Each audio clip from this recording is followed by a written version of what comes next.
have a dried contact lens right here. Just Wow. letting you know. Because it fell out of my eye and I lost it. And then I found it and put it on my desk. It fell out of... What were you doing for it to fall out of your eye? Well, I was taking it out and I dropped it. And So you just lied because it didn't fall out of your eye. It did. Okay. You took it out and then dropped it. It folded in my eye and I took it out and then it fell. And then I found it later. And now I have it here. And you just have it as like a souvenir of that day. Yeah. It's painful memory right here. I'll send it to you. This is your... I don't Christmas want that. present. That's going to be your Christmas present for me. What am I going to do with that? Eat it. Ew, no, I'm sure that's probably very like poisonous. It can go in someone's eye. I'm sure it can't be that bad. But you take them out. You don't digest them. I don't know. Your stomach's pretty strong. Maybe not your stomach in particular, but like My stomach, the average stomach. I can't handle fucking like most shit. So I'll get all fucked up. I mean, I think I go back to the day that you ate Skittles off a park bench, and I think that's what ruined it for you. But those are digestible, though. That's food. I guess, but it was open. It doesn't matter if it's open. You could still eat them.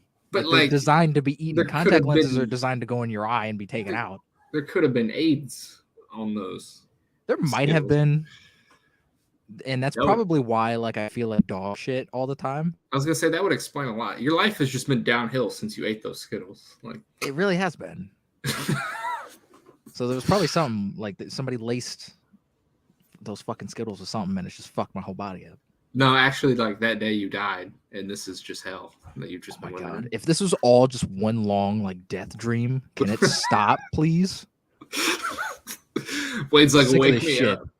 I'd rather just like boom, black, dead. Like I don't need like a dream of living a life and then it turns out I'm dead. Like I don't need any of this shit.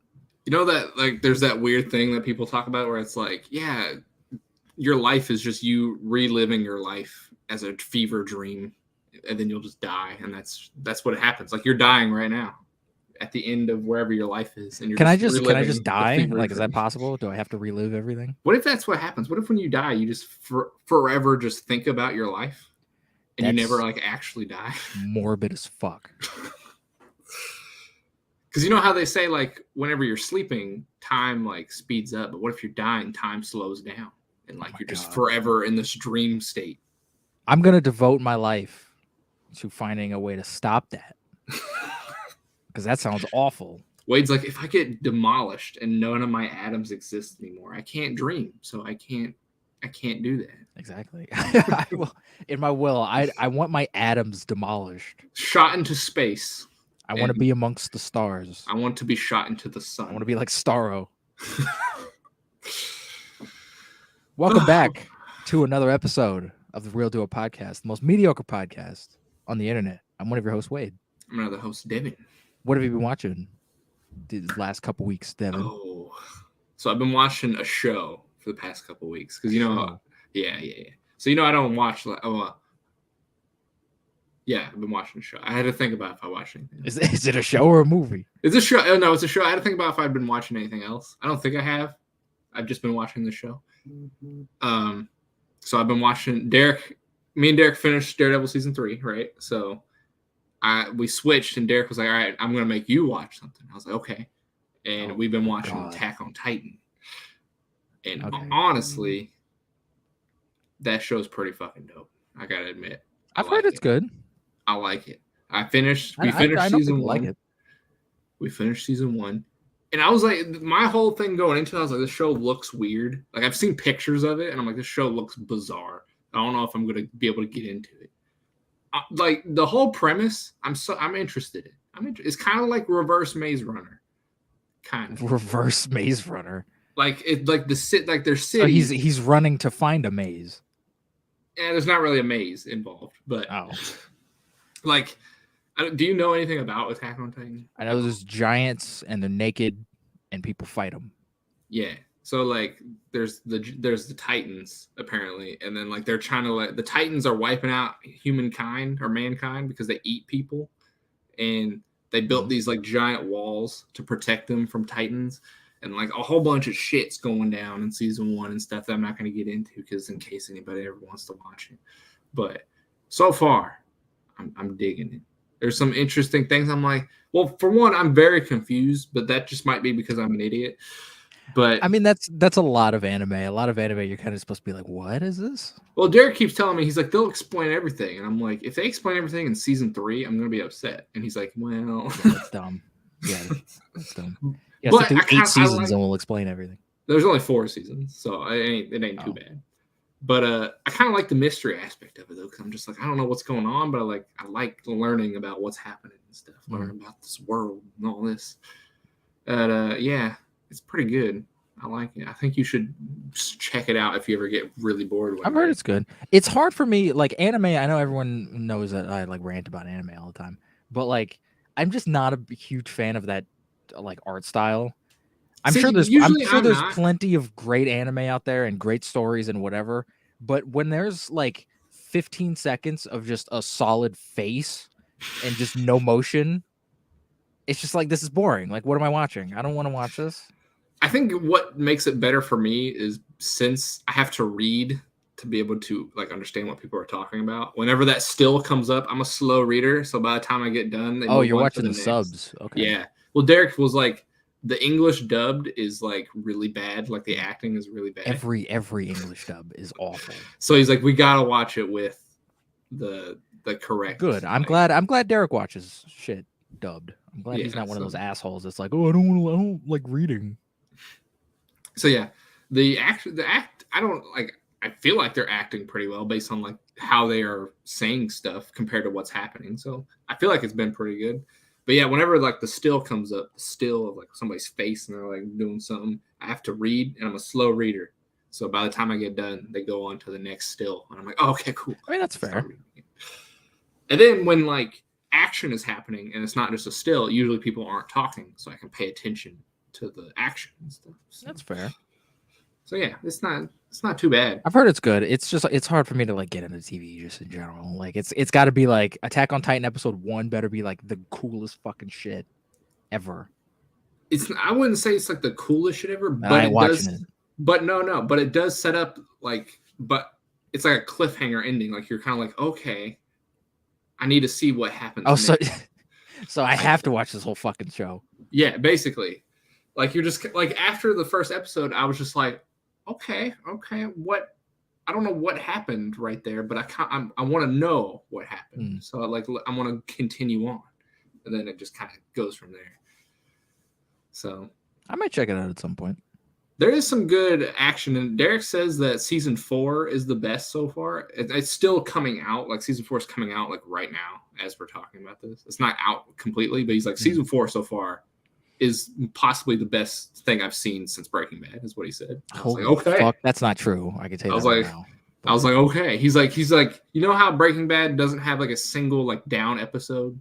He's like, this season 4 so far has not had a single like down episode. Like, every episode is like top tier. I don't know how true it is. I haven't seen it. That's Derek's opinion. That is Derek's opinion of it. But yeah, that's what I've been watching the past couple weeks. So, what have you been watching? That's cool. I've been watching a fuck ton. sure Mostly TV shows, surprisingly. And you just said I can't get into TV shows. Yeah, I know. I'm a giant hypocrite. Superman and Lois is still running. It's still going. Season 2. I thought season 2 ended like a week ago or something. I don't know. We're only like 4 episodes in. Are they doing weekly release? Yeah. Oh, I thought they were doing it's on the CW. Oh yeah, that's right. I thought it was HBO Max. Nope. I keep thinking that's an HBO Max show. Nope. But yeah, we're 4 episodes in, and I think the last time we talked about it, we talked about like the showrunner or whoever said that the villain was going to be Doomsday. Yeah. That fucker led all of us. So it's Bizarro actually, which is fucking really cool. Didn't I? I feel like I said that in the last podcast. I was like, why don't they make it Bizarro? Hell yeah! Look at me. You're like, what? You were like, why don't they make a Bizarro? But they can't do that because they make him all goofy and shit. And he's actually not. They're actually taking him like very seriously, and he looks cool as fuck. Every time we talk about the show, it makes me want to watch it more. But the way they introduced him, they make you think it's Darkseid. Like he comes out in like Darkseid's like radiation suit from like the comics, and he's like fighting Superman, and then like Superman like punches him in the face, and his like mask comes off, and it's Superman's face, and you're like, what the fuck? And it's Bizarro, and you're like, whoa, that was cool. I thought you were gonna say he came out of a boom tube. I'm like, how's Bizarro using boom tubes? Bizarro could. I mean, if somebody sends him through a boom tube, he could come out of a boom tube. Yeah, I guess. So far the show's getting a little heavy-handed on the drama shit. Like season 1, I thought the whole sort of my fucking headphones keep. I see that. My headphones are broken. Season 1 did it well because it was kind of new and interesting to be like, okay, we're telling like a family story with Superman and Superman being a dad and all that stuff, and that stuff's fun. But now that like all of their family drama has been kind of like resolved, now in season 2 it's kind of like, oh, we have this story going on with Lois's sister who we don't care about because she wasn't in the first season, so we don't really give a shit. I'm sure she was in these other CW shows, but I don't give a fuck. And then we have like, who's running for mayor of Smallville? And I'm like, I don't give a shit about any of this. Right. And so there's only like a couple of little plots in the show right now that I'm actually invested in, and it's the Superman stuff and like the relationship between him and like Bizarro, and like I still really like the family dynamic they have going on. And I like that now they're setting up that one of his kids is like, now that he's kind of owning his shit, he's like, I kind of want to like team up with dad and go fight crime and shit with my powers and everything. And I'm like, that's cool. That's a fun thing for him to like as a arc. That's a fun progression. Is season 2 more action heavy, or is it still about the same? It's kind of about the same. I wish there was a little bit more action, because I'd say we're getting about like 1 or 2 fight scenes an episode, and they're not very long. I kind of wish they were a little longer. I mean, we're getting these episodes are like 45 to 50 minutes sometimes. And a lot of it is kind of just people yelling at each other, and it's like, that's fun, but it has to be like really interesting. And when half of the show is devoted to characters that we either don't know all that much about and we're creating drama around them, or there's manufactured drama for characters that have nothing to do in the show, it's just not interesting. Like cut the fucking Mayor of Smallville subplot, cut the fucking Lois sister subplot, have it just be, yo, there's an evil Superman. What the fuck? And just have that be most of the drama, and then maybe something with his kids. Like have that be like, the show needs to kind of get out of that CW melodrama shit like quick, because I feel like if they keep doing that, it's gonna drag on. It's gonna start to kind of drag and feel very CW-y very quick, and I feel like people will start to drop off. See, that was my biggest worry about a Superman show was like, okay, if you do action, you can't have him fight like a normal like criminal, because like he's Superman. You know, he can't like go fight a bank robber. Well, I mean, you could, because season 1 did some of that. Not necessarily like bank robbers, but like there were like normal people, but they had like gadgets and stuff to like, you know, fight off Superman. You could do that. You just have to do it well. Yeah, I guess. But and still, you'd have to have some Superman. You know, he's not going to get taken out by like a dude robbing a bank or whatever. Well, yeah, but that's not the point of the show though. If you do that, like when you're watching like Superman the animated series, it's like he's stopping small crimes and stuff, but you're never like, oh, these guys are gonna fuck up Superman. The fun of it is seeing Superman just wreck shop with these fucking bank robbers. Like that's kind of the fun of it. And then you introduce the main villain at some point and have them kind of interact, and that's the real threat for Superman. I just want more Superman stuff, honestly. Yeah. If you're watching a Superman show, you probably want Superman stuff in your Superman show. So I mean, it's still good. It's still, you know, I'm still sticking with it for now. But at some point, if this doesn't move to HBO Max like soon and they don't get their shit together, I feel like people are going to start to kind of fall off of it, which sucks. That, and I don't want this show to go on for 8 seasons like Arrow. Yeah, I don't know if I want the show to go that long, especially if it's just family drama and yelling. Yeah, if they start introducing like cool villains or something that take like the whole season to figure out how to stop them or something like that, if that's what the whole show is about, that'd be interesting, because we don't see a lot of Superman villains anymore. Yeah, that'd be cool. They did that in season 1. They kind of reworked some of the lore and made like an original cool villain, and I was like, that's cool. Yeah. So, well, we shall see. That's the biggest thing with all these CW shits. It sounds like it's good, and then it's like, yeah, well, it tried. That's what happened with. I feel like that's what happened with the Flash. People are like, "It's the Flash." That's what happened with literally every show. Like Arrow started off and it was like, okay, this is kind of neat, and then it just was like, all right, this is stupid. Like every single CW show has been there where it's like, okay, this is kind of fun, and then they just because they never like evolve and become something else. They kind of stick. They have a formula and they just stick with that formula for 8 seasons, and it's like, no, you need to. If you're gonna have 8 seasons of a show, that show needs to evolve and become something different. That or end the show. Don't do 8 seasons. Don't force your story to continue for 8 seasons. Yeah, if you don't have any fucking ideas, fucking end the show.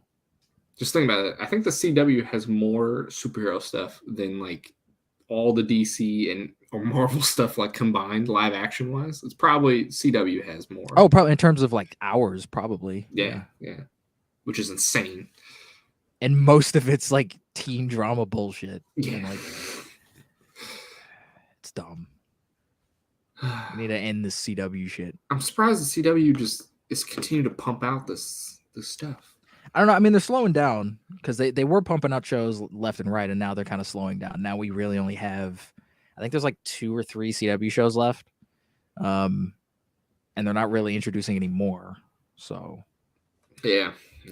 I think they're starting to kind of just ramp down a little bit, which is nice. If Superman and Lois like just gains in traction, maybe they'll start pumping out a ton of more or something. Yeah, it's possible. I don't know. I don't want that.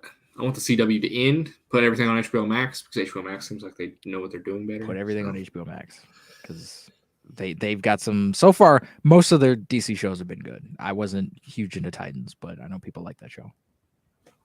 Yeah, I remember you watched Titans. You're like, this isn't bad. I watched season 1 and I was like it wasn't that bad. Like everyone was talking about Titans as if it was like the worst fucking thing they've ever seen. And I watched season 1 and I was like, it's fine, but I just don't have any desire to like watch more of it. Fair enough. That's how I felt with like Dune. I was like, it's whatever. Yeah. It was like, all right, cool. It's awful, but I don't want to watch it. Anything else that you've been watching? Maybe? I've been trying to catch up on Better Call Saul. Oh, finally! I'm on season 4. Season 4. I think is there 5 currently? There's 5 out currently, and then season 6 is coming out. Which is the last season, right? Yes. Cool. So I'm trying to catch up on all of it before season 6 comes out. So I'm gonna try to do that. How you feeling compared to Breaking Bad? Better Call Saul, it's a very weird show to like talk about because it's not Breaking Bad. And that's the hardest thing. Like if you're trying to sell someone on Better Call Saul and you say that, people are gonna go, oh, I don't want to watch it. It's very good. It's a very, very good show, but it isn't Breaking Bad. Like it's not excitement every episode and like every episode's like the greatest thing you've ever seen. It's like we'll get entire episodes of just people just talking about just like law and like courtroom shit and like, but it's very good. And you're actually like, they do a good job of having you be invested in Saul and, you know, his love interest and his brother and the shit going on with him. And like, it's kind of more personal character stuff. And they do a really good job at it. It's very slow, but you're invested in it, which is the oddest thing in the world. I'm pretty sure I saw the first season a lot, like when it was coming out or something. Mm-hmm. I didn't dislike it as far as I remember. Yeah, the first season was really good. Yeah, so I might have to get into it. I might wait until season 6 comes out and then just watch the whole thing. Yeah, you could do that. That works. But I know there's cameos from like, what's his name in there? Walter. Well, they're more than just cameos. Like Gus at a point just becomes like a character in it. Which makes sense. Which, yeah, and Mike's in it throughout the whole show. There are some other like cameos that do show up, and they don't feel egregious, which is interesting because you would think like, oh, okay, they're just referencing this because people know it. It's like I feel like you could probably watch Better Call Saul without having any knowledge of Breaking Bad. You'll just go, oh, cool, yeah, that's cool. Like it doesn't feel like, oh, you have to watch Breaking Bad in order to know who the fuck Gus is. Like, no, you can just watch it. And that's the best way to set up stuff like that. It's like, okay, I don't have to watch anything before this to be able to understand. Yeah. So, yeah. Anything else? Better Call Saul. I don't know if I should save this for MC review or just talk about it now. Oh yeah, that's right. You talked about, you watched Loki. Yeah. Should I just talk about this now? We've talked about Loki before. So okay, cool. Yeah, I watched Loki because I was just bored and I watched Loki. And this is what I told you to do. I was like, if you ever get really bored, just throw it on, and I think you'll like it. That's what I told you. What was your opinion on it? It was really good. It was very good. I told you. I don't really understand why people. I've seen like reviews of the show, and like everyone like hated it. I don't know why. I loved it. The only down episode, in my opinion, of that whole show, and it's not even that bad of an episode. It's just the episode where they're on the train and the two. That's the best fucking episode. That's what I'm saying. That's what I told you. Episode because it's character stuff. Mm-hmm. It's all character stuff and learning who these characters are and their motives and what they're going after, and like you get to know these characters. That's the best fucking episode. That's what. But I remember a lot of people hating that episode. Like they were like, "This episode's awful." These fuckers need to shut up. Because I remember after that episode came out, I was talking to Dylan. I was like, I told Dylan right after the episode, I was like, people are gonna hate this episode. These fuckers, because no action happened. The MCU has ruined shit like this for everyone. Because now when people go into an MCU thing, they want MCU stuff. They want action. They want whatever. We can't have little conversations, with like two interesting characters just sitting down talking about bullshit. Like that's what I want from more MCU stuff, and that's what we got in Loki, and it was great. And I love Owen Wilson in it. Mobius was great. He was fantastic in it. I love that one scene where he's just trying to eat his salad and Loki just keeps fucking with it. And he's just like, come on, like I just want my salad. Can I just fucking eat lunch? Like, fuck you. And there's not as much like hopping around the timeline as you would think in the show. Like they do it just enough, I think. There's not a lot. I like the Pompeii references. Like that was awesome. Yeah. Because they set it up as if that's what the show is going to be, or it's just we're just hopping around to different timelines and Loki's being goofy, but then it's like nope, that's not really what it's about. This show is very serious, like it is, which was good. Yeah, in terms of like tone, like it was compared to the MCU. I was surprised that like the sets, like there's a lot of like looks gorgeous, huge like practical sets, and I was like, this is awesome. Like why don't we have more of this in the MCU?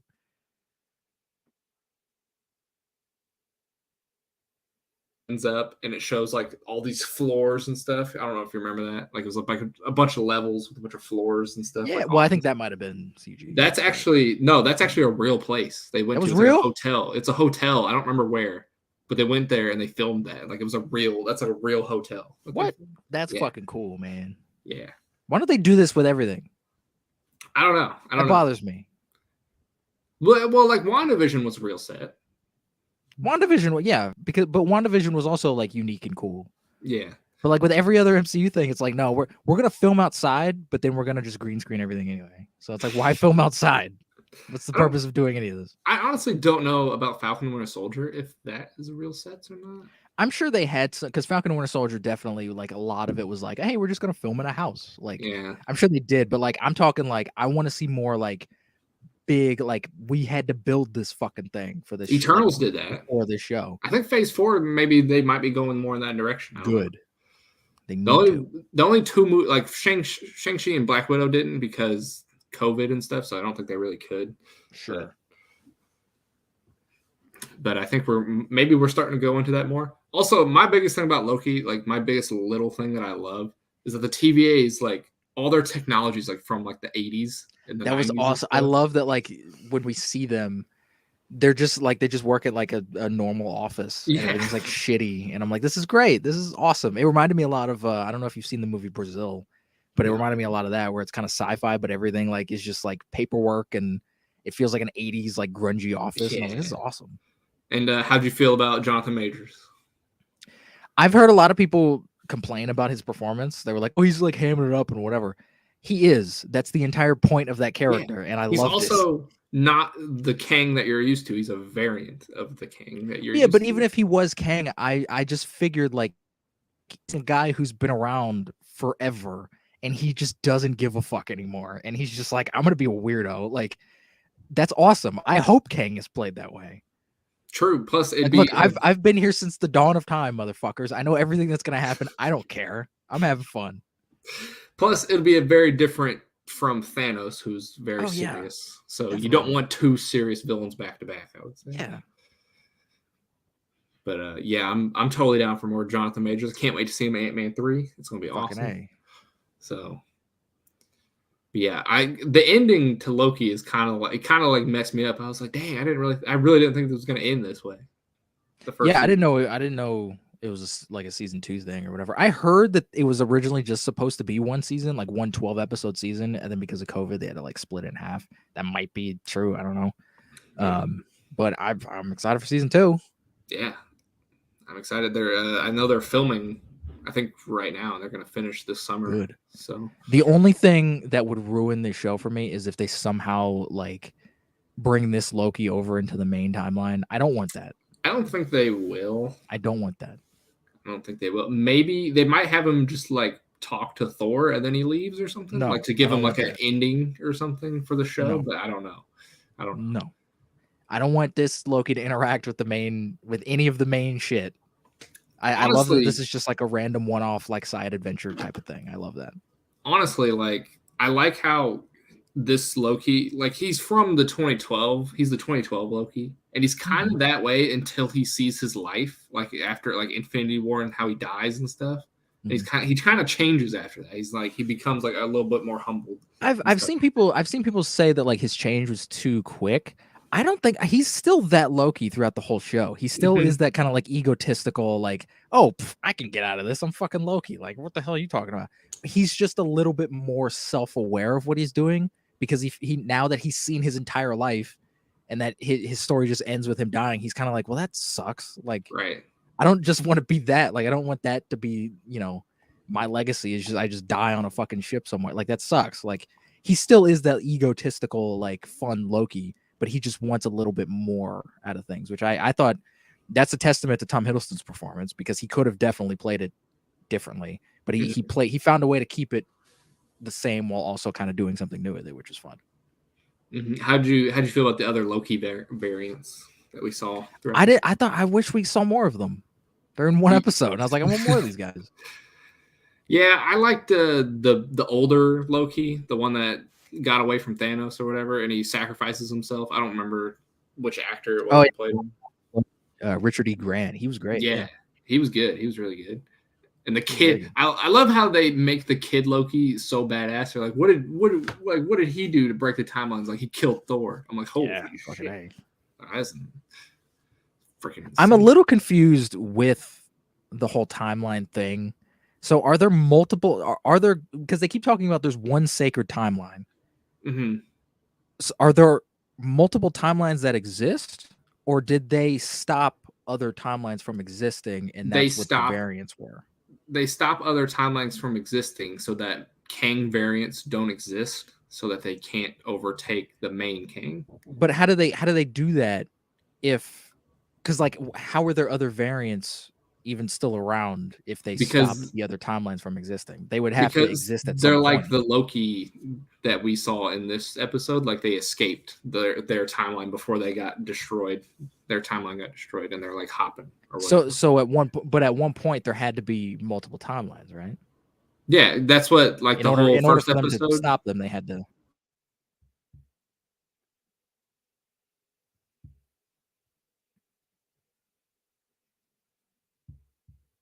The timeline, and then it'll be a variant of somebody, and that's why there's so many Loki variants, because he messes up the timeline a lot. But there's also variants of other people. Like I think somebody thought that there was a variant of Agent Carter in the background, but I think that was just a random. I've heard that. I don't know if that's true. I didn't see that. That would be a weird thing to just throw in the background. Right, but like I'm sure there's other variants out there that they just prune, and that's it. Probably. But what's kind of messed up is that means that they pruned that timeline in Endgame that everybody went to. The 2012 timeline, it just got destroyed. It's gone. Yeah, the Endgame's time travel still bothers me because it doesn't make any fucking sense. But they probably just fucked that whole timeline. They did. They showed it. When they went and got Loki, they pruned it right after. Yeah. So yeah, I don't know. But yeah, the time travel in the MCU isn't like clear as of yet to me. It's a little wonky. I still think all these theories of like all this crap going down all at once kind of makes sense to me. Like Loki's things happening at the same time as No Way Home's Doctor Strange spell messing up and all that. And like all. Well, I mean, I guess it could be. Technically, it could be because it's time and like who the fuck knows. Yeah, but like chronological wise, it takes place right after Endgame. Yeah, but like in the TVA, there's no time there. Like, technically, they're outside of time. So yeah, we'll see. We'll see Doctor Strange 2. I think this is where a lot of this is going to come together. Probably. Do you think we'll see Loki in Doctor Strange 2? They've confirmed that Loki's going to be in Doctor Strange. So. Oh, did they? Oh, I didn't know if he was actually in or not. Or a variant of Loki is going to be in. Nice. Did this show make you like Loki more or less or anything? It made me like him a little bit more, and it really bothers me now. It bothers me even more than before that they just killed him off. Like, because this is kind of what I wanted out of Thor Ragnarok, where like I wanted Loki to kind of accept the fact that he's kind of a douchebag and that he doesn't want to be that. Like we never really saw that in any of the movies, that he actually like he genuinely doesn't want to be this thing, but he has to be it because it's like a weakness and he's got to show that like, oh, I'm strong and I can do whatever, but really he's just this like scared dude. We never saw that in any of the movies, and I'm like, that was such a missed opportunity to do that, because you could have spun that off into other things and done more exciting things with Loki and Thor. So it made me like Loki more than any of the other movies have, because he's a character in this. He's not just there because, oh, I am Loki and I'm goofy. Fair enough. I'm glad you sat down and watched it, though. I'm glad I watched it. I sat down and watched it all in one day. Nice. So now the only thing MCU-wise you haven't seen is Hawkeye, but I don't blame you for not watching that. I'm not going to watch that. Don't even I don't think there's anything in Hawkeye that you need to see unless you want to watch Kingpin. Kingpin's in what, one episode? Yeah. Yeah, I'm not watching. You can watch the finale. I'll watch. How many scenes is he in that last episode? He's in quite a bit of scenes because he like fights Kate Bishop and stuff. So is there a way I can just watch his scenes? I'm sure somebody's probably cut it on YouTube. I'll do that. Just have his scenes. I'll watch just that because that's all I care about. He's the same as he is in Daredevil, in my opinion. There's no difference in him. So cool. But yeah, you're basically caught up on the MCU until Moon Knight comes out. But I know you'll watch that day one. So fucking A. You ready to get into the news? I have other shit that I watched. Get to it. Talk about. Just quickly, because we have some shit to talk about. I've been watching Brave and the Bold, Batman Brave and the Bold. It's a lot of fun. You should watch it. It's sort of like Clone Wars. It's like an anthology thing, so you can kind of just pop in and watch every episode. It's a lot of fun. It's self-aware. It's goofy and dumb, but I like it. And I just started watching. Not every Batman thing. 90%. Most of it, though. And I just started watching the Green Lantern animated series that was canceled in 2011, and it's pretty good. It's pretty solid. Wasn't this canceled because of the movie? Yeah. Because they made it because they're like, oh, the movie's gonna make $1 billion. Everyone's gonna love Green Lantern, and then the movie came out and it sucked. And it's like, yeah, we can't. No one's watching. Ryan, you failed us, Ryan. How dare it's not his fault, but a lot of people blame him still. Though. It's he acted in the fucking movie. It's not his fault. Anything else you want to mention? No. I watched Flash Gordon this morning, and it was odd. It was odd. It was very. Is it the first time you ever watched Flash Gordon? I feel like you've seen that before. I saw like half of it a long time ago. This was the first time I actually like sat down and just like watched it in full as like a film. It's so fucking weird. It's Flash Gordon though. What do you expect? But Flash Gordon before was always just like, oh, it's old and campy and weird. Like this is like, I've never taken LSD and now I feel like I don't have to. I've experienced it. This is what it's like. All right. Well, are you now ready to get into the news? Let's talk about the movie news. Oh shit! Well, I'm starting because this is my thing. So I think I know what this is. We had a Jurassic World trailer. This is just weird because that is literally the first piece of movie news I had in my notes. Because you knew I would want to talk about it. I didn't. I just when I was writing down the movie news, I just put it there. I always put trailer stuff usually at the beginning. That's usually where I put it. It's spooky. Spooky. Did you watch this trailer? I know you said you didn't. When I saw an image of like Laura Dern, Sam Neill, and Jeff Goldblum like all together, and I was like, all right. I didn't watch this trailer because I don't care. Honestly, when I watched this trailer, it's not a bad trailer at all. But when I watch it, I'm like, what the fuck is this movie about? Like, I still don't know what it's about. It's about dinosaurs, man. But like, what about it? Like, I know stop the dinosaurs. Jurassic Park is about escaping the park, but like, they're in the world. There's no escape. This is about escaping the Earth. They got to go find another place to inhabit because the dinosaurs are taking over. If this movie ends with humankind just going into space, this is going to be the dumbest thing. I would honestly love that though. Like, just fuck it. These movies are dumb. Just go full on with the dumbness. But imagine watching that and you sit down and you're watching the first Jurassic Park and you're like, this is where this goes to. It goes to space. It goes to space. Like, this is becoming Fast and Furious at this point. Like, it's just ridiculous. Yeah, why not? But yeah, it's literally kind of the trailer. Remember at the end of Fallen Kingdom where they showed clips of like just randomness happening throughout the world with these dinosaurs? That's all the trailer is. It's just okay. It's like, oh yeah, there's a plane and it's getting attacked by pterodactyls. Okay. Is it like, does this trailer make it look like the whole world has been inhabited by dinosaurs? How the fuck long is this after the segment? Because there were only like 30 dinosaurs that escaped. You're telling me you can't get rid of those fucks? I don't know, but yeah, it does look like the whole world is covered with dinosaurs. What the fuck, man? Confirmed coming back characters. We got Chris Pratt, Bryce Dallas Howard, and the little girl from Fallen Kingdom is coming back. That amazing character. And then, like you said, Laura Dern, Sam Neill, and Jeff Goldblum. Do you think they're actually going to be like in the movie, or do you think they'll be in one scene like Jeff Goldblum was in the last one? I don't know, because the one scene that they showed in the trailer, they were looking at a dinosaur, so I'm guessing they might be in more than just one scene, unless they die in that scene, which is a possibility. I don't know. I feel like they're going to avoid that. They're not going to pull a Star Wars. I feel like they referenced Independence Day 2 in the trailer. Independence Day 2? Yeah, because Jeff Goldblum goes, "They're always bigger," or something like that. I'm like, what the fuck is... Did he say that? In the trailer? Yeah, he said, why is it... or like when they see the ship and like the mothership in Independence Day 2, they're like, it's bigger, it's always bigger. So I'm pretty sure that's odd. That's a weird thing to reference. Yeah. But I guess technically the first Independence Day referenced Jurassic Park. So that's, if they're doing that, that's kind of a fun... But why reference Independence Day 2? Reference the first Independence Day. The better one. I don't fucking know. That's weird to me. But like I said, I don't know what this movie is. I have no idea. There's a lot of running from Chris Pratt and Bryce Dallas. There's a lot of running in the last one too. Yeah. If somebody punches somebody again, I'm just gonna be like, you do not understand Jurassic Park. No, right? Nobody got in a single fist fight in the first Jurassic Park movie. In any of the first three, I don't think. No, there was one punch in the third Jurassic Park. Didn't Vince Vaughn like punch someone? No, Vince Vaughn never punches or shoots a gun in that whole second movie. Okay. The only thing that crazy that happens in the second movie is the weird gymnastics. But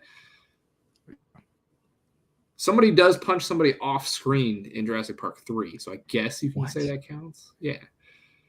How do you know they got punched off screen? Because like it does the punch sound effect, and then it cuts, and it's somebody like falling backwards, and then you see Sam Neill like cracking his knuckles, and you're like, "Oh, okay, like, what the cool." It's like you really couldn't hire somebody to do a punch scene. You had to cut it. You don't even have to hire. Just have Sam Neill punch the dude. And yeah. They need to have weird celebrity cameos like Mr. Noodle in Jurassic Park 3. I would be completely fine if they just did stupid cameos. That would be great. I love how you refer to Mr. Noodle as a celebrity though. I mean, I guess. That guy's a great actor. I've seen him in other stuff, but like nobody knows who that guy is. I only know him as Mr. Noodle. He's Mr. Noodle. That'd be great. I'd love to see The Rock just show up like on a T-Rex And then die. Just he gets eaten. And then he like falls off and dies. I mean, what is your prediction for this movie? Is this going to become a Planet of the Apes type thing where the every humankind just dies? And that would be very bizarre for a franchise, because like the end of the first one was very like, that's a whimsical like fun family movie that like everyone loves. Everybody, you can just sit down and just watch it. It's good for kids, good for adults, whatever. It would be weird to then have that franchise just go, oh, all of the humans are just fucked. Like in Planet of the Apes, that's the point. Like humanity fucks themselves into this future. Like that's the whole point. Jurassic Park, the only point for Jurassic Park was just, hey, maybe stop fucking with science because you're gonna make some weird shit. The whole point of Jurassic Park is don't play God. That's your thing. So it'd be weird if now it's like, okay, well now everyone's just fucking dead. It's like, yeah, you remember Sam Neill? You love Sam Neill. He's dead. He's dead. Jeff Goldblum, dead. Laura Dern, dead. Chris Pratt, dead. Everybody's dead. I mean, I guess it'll get an emotional kick out of some people seeing those characters die. Sure. I don't. I'm not as emotionally attached to those characters as other people are. I don't understand why people are that emotionally attached to those characters, just because we've only ever seen all three of them together in one movie. Yeah, because Jeff Goldblum wasn't in Jurassic Park 3, and Sam Neill and Laura Dern shared like one scene together in Jurassic Park 3. So it's like we didn't have enough. Like Luke, Leia, and Han, we had 3 movies with them, and we like over like a span of like 6, 7, 8 years, and like we saw them interact. We loved we grew to love them. So seeing them die was like, what the fuck? These characters, if they die, I don't really care. The only one I think I would even remotely care about dying would be Sam Neill, just because I like Sam Neill's character. But Jeff Goldblum can go die in a hole. I do not care about Jeff Goldblum's character. You don't like Dr. Ian Malcolm? No, he's an asshole. He is kind of an and he's a terrible father. Yeah, he's a terrible father to his black daughter and his other adopted children. They don't even get their continuity right, because in the first Jurassic Park they say he has like 8 kids or something, and he only has 1. Unless he's even a worse father, and he only cares about the one. He cares about the black one. He's trying to be woke. All right. It's like, look, I almost got canceled for this, and I almost got fired from my job. So I gotta show. Hey, everybody, I got a black daughter. You know what I did to be a good father? I took him to go see a T-Rex eat somebody. That's what I took him to Jurassic Park, that place that I've been to already that I said was a bad idea. He just starts saying his stupid line from Jurassic Park 1. He's packaging, slapping. That's a great line. Fuck you talking about? They'll reference that in the new one. Oh, they're gonna reference every line spoken in Jurassic Park 1 is gonna be referenced. Yes. In this fucking movie. The only thing that gives me hope is that I think Colin Trevorrow is a competent director, but I don't know. I don't know. I haven't seen enough from Colin Trevorrow to say that. But I don't know if Universal is putting their grubby little fingers in this movie either. So Universal usually doesn't. To be fair, Universal is usually good about staying out of their movies and normally just do what they want. I think they would probably let Colin Trevorrow do whatever the fuck he wanted, because he did the first one, and the first one made like a bajillion fucking dollars. Yeah. So I think they'd just be like, hey, just go make a movie. Who gives a shit? I don't know who did Fallen Kingdom, but they'd never seen a Jurassic Some Park. Asshole. I don't know. They'd never seen a Jurassic Park movie. Like, yeah, we're going to have like the villain be this dude that rips teeth out of dinosaurs. Yeah. And stuff. I know there's dinosaurs in it, right? They eat people, right? They do. Isn't there a scene in the first one where like Jeff Goldblum like murders like 15 dudes? Oh yeah, that's right. He takes a machete and just hacks them up. It's like, no, you're mixing a bunch of different shit. You're thinking of Predator. You've never seen Jurassic Park. But yeah, I just want to mention that I don't understand what this movie is. So I don't know. I'm sure before it comes out, we'll probably know a little bit more about it. I don't think so. I think this is I'm going into this movie like just having no fucking clue what's gonna happen. Which I guess is good if it's decent, but like usually when I watch a trailer I can be like, okay, this is what's gonna happen. But this movie, and I'm like, no.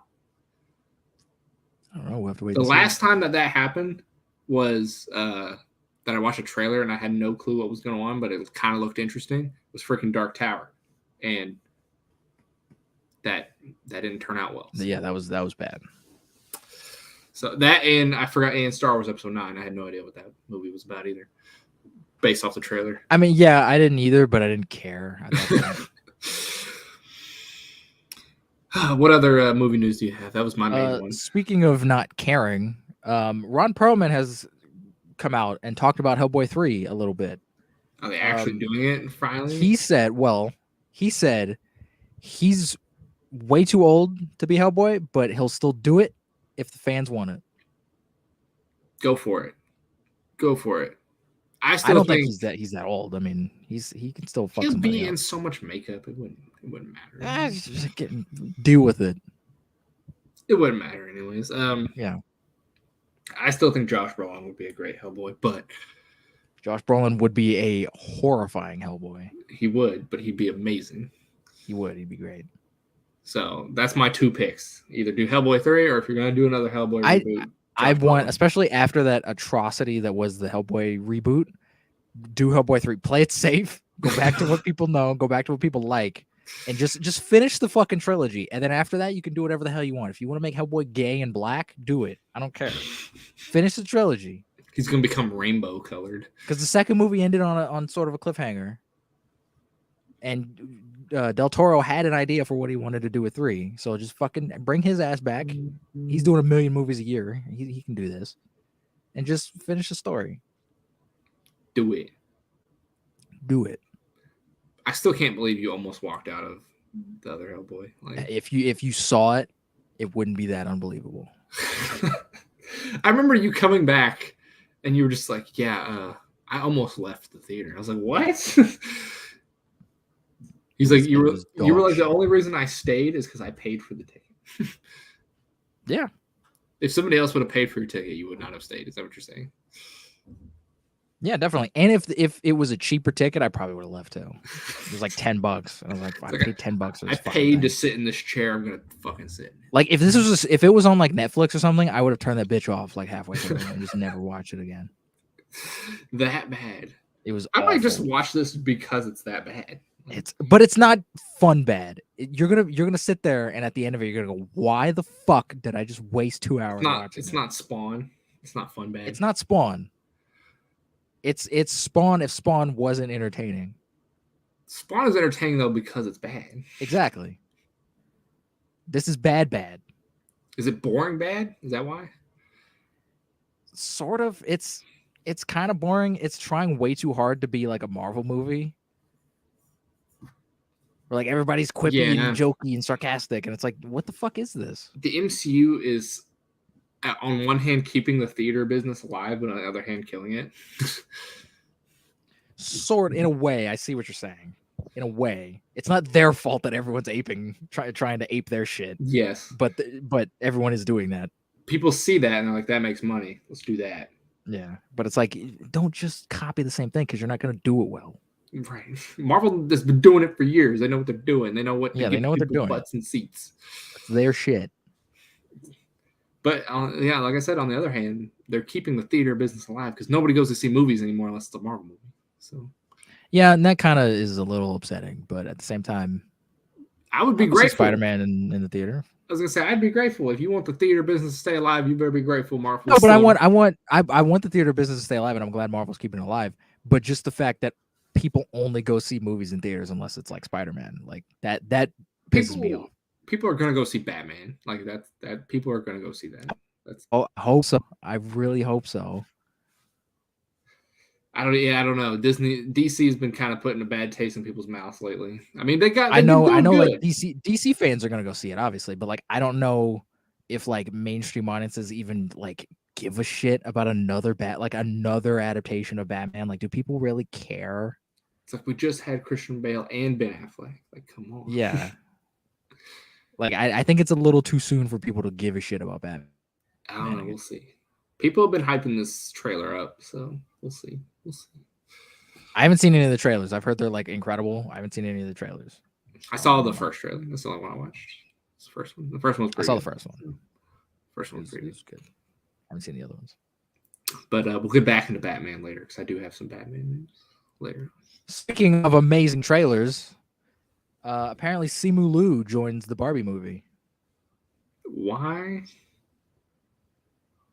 I don't know. Is he? Never mind. I don't even want to know. I don't want to know why. Why are you asking questions about this movie? I don't know. I'm not going to see it. I totally forgot it even existed. I remember us talking about it now that you brought it back up, but yeah, no. Yeah, I don't know who he's gonna be. I don't care who he's going to be. He's gonna be the Asian Ken. Of course he is. That actually makes a lot of sense because he was getting crap from China about not being attractive enough in Shang-Chi. So, well, I mean, I was gonna say that like he's a good looking dude, but he's not like when you look at like Barbies and you think like, oh, this just needs to be like a bunch of fucking models. He's not like a model. No, but maybe that's why they let him have the role. Like, you know what? Fuck China.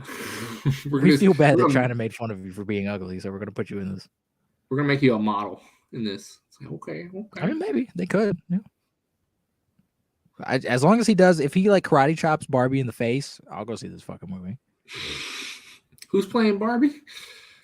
Margot Robbie. Yeah. Yeah. That doesn't make me want to go see it. No, I don't know what the fuck this movie's gonna be. If it's like satire, maybe it'd be good.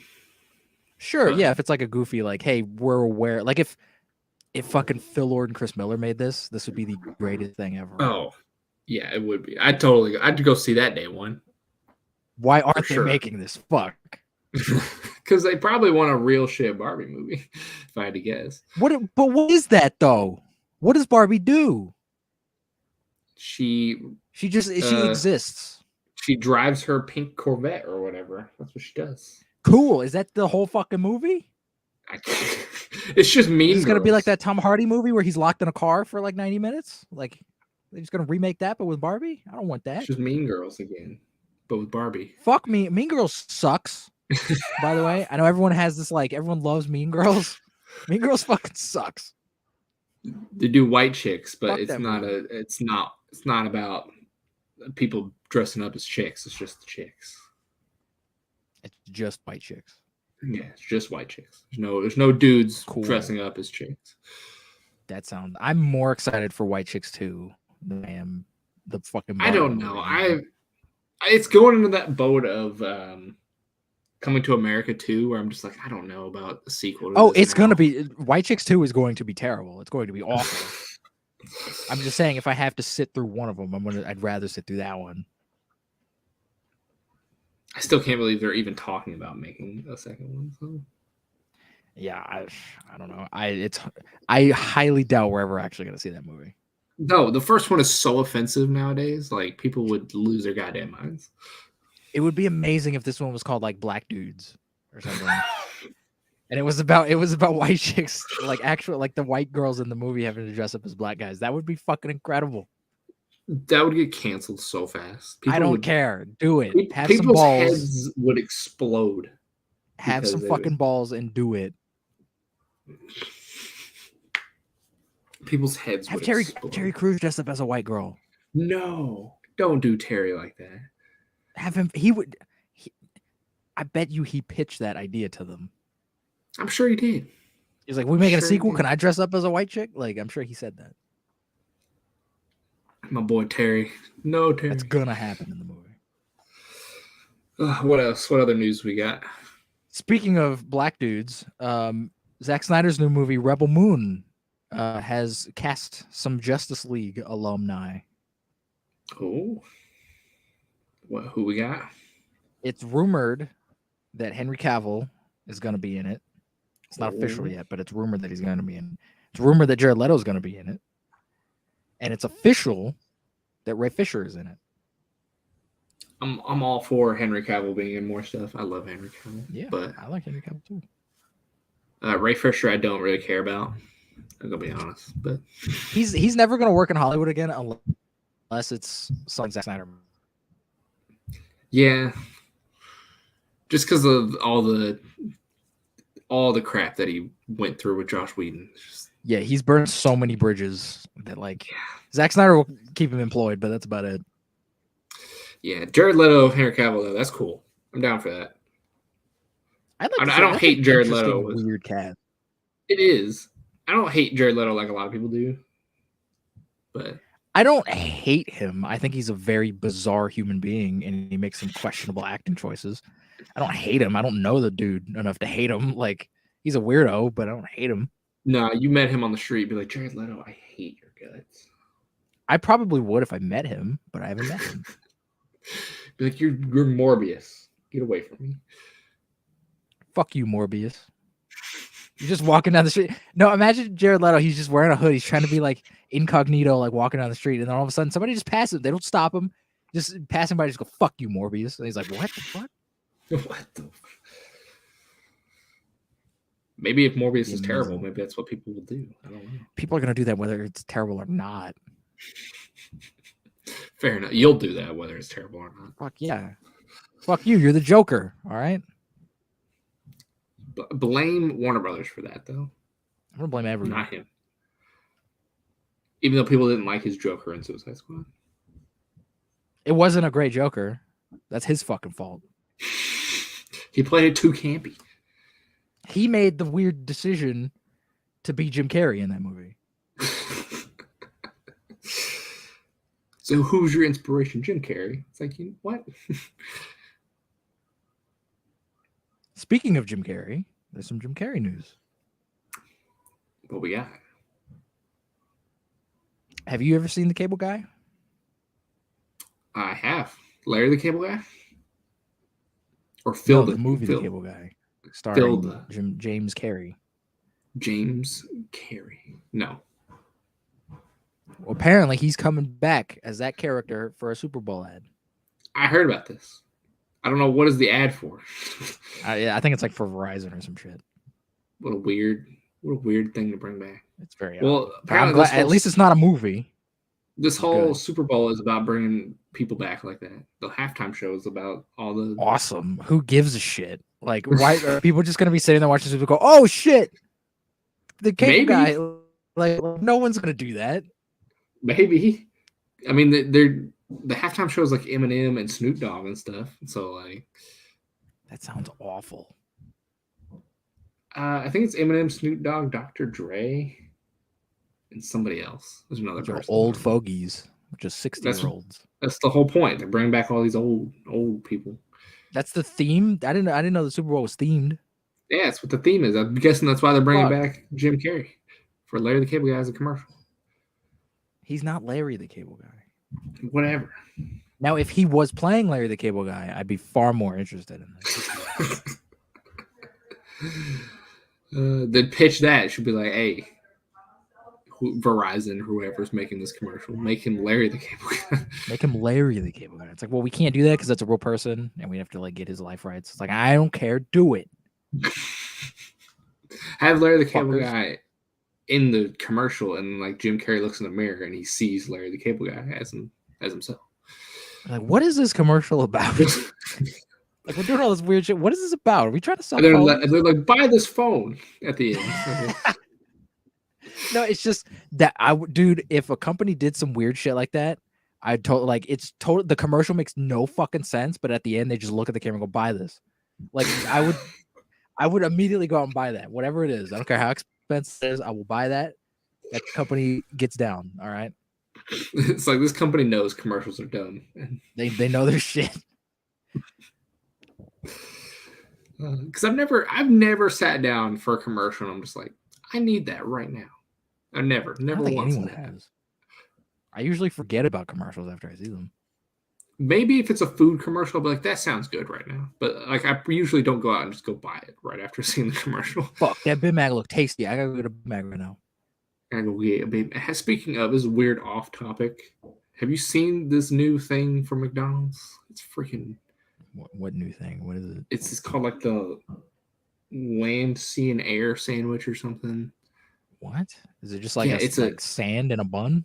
No, it's a chicken sandwich, a Big Mac, and a fish sandwich in one sandwich. It sounds disgusting. It sounds disgusting. It does. It sounds disgusting. No one's gonna order that. I'm sure somebody's gonna order it. Whoever orders that needs to get arrested.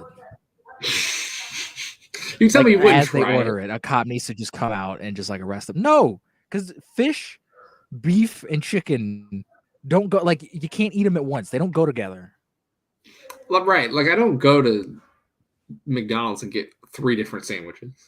And then later on, they'll probably put that disgusting Big Mac sauce on it. They will. They already said they did. It goes on there. So they've already fucked it. And people are like, don't put Big Mac sauce on chicken because it tastes awful. Can we like go on like change.org or something and just have a petition to just stop putting that fucking Big Mac sauce on Big Macs? I don't think it's terrible. It's not good.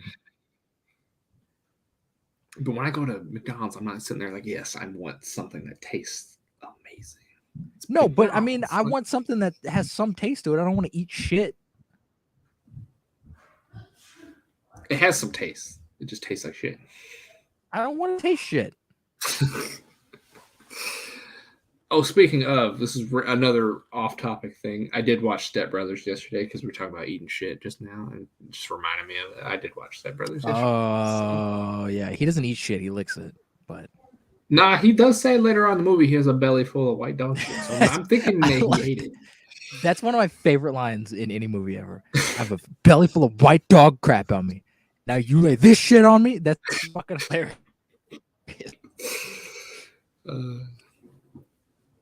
Oh man, Step Brothers. Where's Step Brothers 2? Can we get that? That's the only comedy. I'd be down for that. I'd be down for Step Brothers 2. They're kind of old now, but that's the joke. Make that like that was already the joke in the first one. Now they're even older and more goofy and dumb.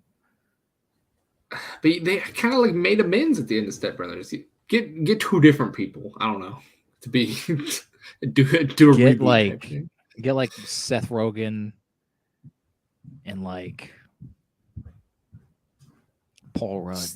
Can you do Seth Rogen though? Because like he's in the first Step Brothers. Oh, that's right. I forgot about that. He isn't. Yeah, that scene's amazing too. There's so many like quality like Martin Scorsese approved cinema moments in the first Step Brothers, and that scene with Seth Rogen where he just farts is the funniest goddamn thing. Do you think Scorsese has seen Step Brothers? I want to say he has. I would hope he has.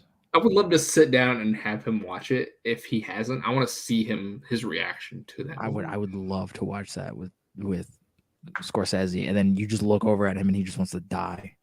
He literally is just like staring at the wall. He's like, this is better. Like, what the fuck? Chris Nolan has seen Talladega Nights, and that's like one of his favorite movies. That's amazing. I'm sure Scorsese's seen some weird shit.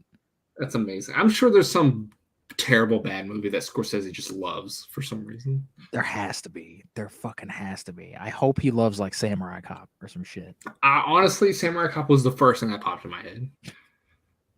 If I ever like become friends with Martin Scorsese, it's the first movie I'm watching with him. That, or he for some reason like loves The Room. Like he's like, this is art. I understand. I'm sure without a doubt he's seen The Room. I'm sure he's seen it. I don't know if he loves it or not. That's the question. I have no fucking idea, but he's seen that. He sat through that entire fucking thing at least once. Mm-hmm. I feel like he has. I feel like every movie director is like, I have to watch this movie. Every like film fanatic has sat through The Room at least once, and they're like, just like, what the fuck is this? People are like, I've heard about this. I gotta sit down and figure out what people are talking about. What other news do we got? That's all the movie news I have. Oh, thank goodness. Let's get into some interesting stuff. Let's get into Star Wars. You fucker. There's not much in terms of Star Wars stuff. I completely forgot to even like write down anything Star Wars on my thing. I know there is news, but I just totally forgot about it. I did want to mention they did drop the Obi-Wan Kenobi poster. It looks pretty dope, gotta admit. That poster, that's a gorgeous poster. It is. It's really good, and I hope the show is even close to that level of awesome because I'm down. I don't know. Just make it like Logan. That's all I've been asking. You can do a PG-13 awesome. Logan. They're not. They could not going to do that. It's going to be goofy and dumb. I hope not. I hope whoever. I hate the title of the fucking show though. I know you told me you hate it. It's called Obi-Wan Kenobi. That's a dumb name. Too many syllables, can't do it. No, because if they made a Luke Skywalker show, would they just call it Luke Skywalker? That's fucking dumb. They could probably just call it Luke.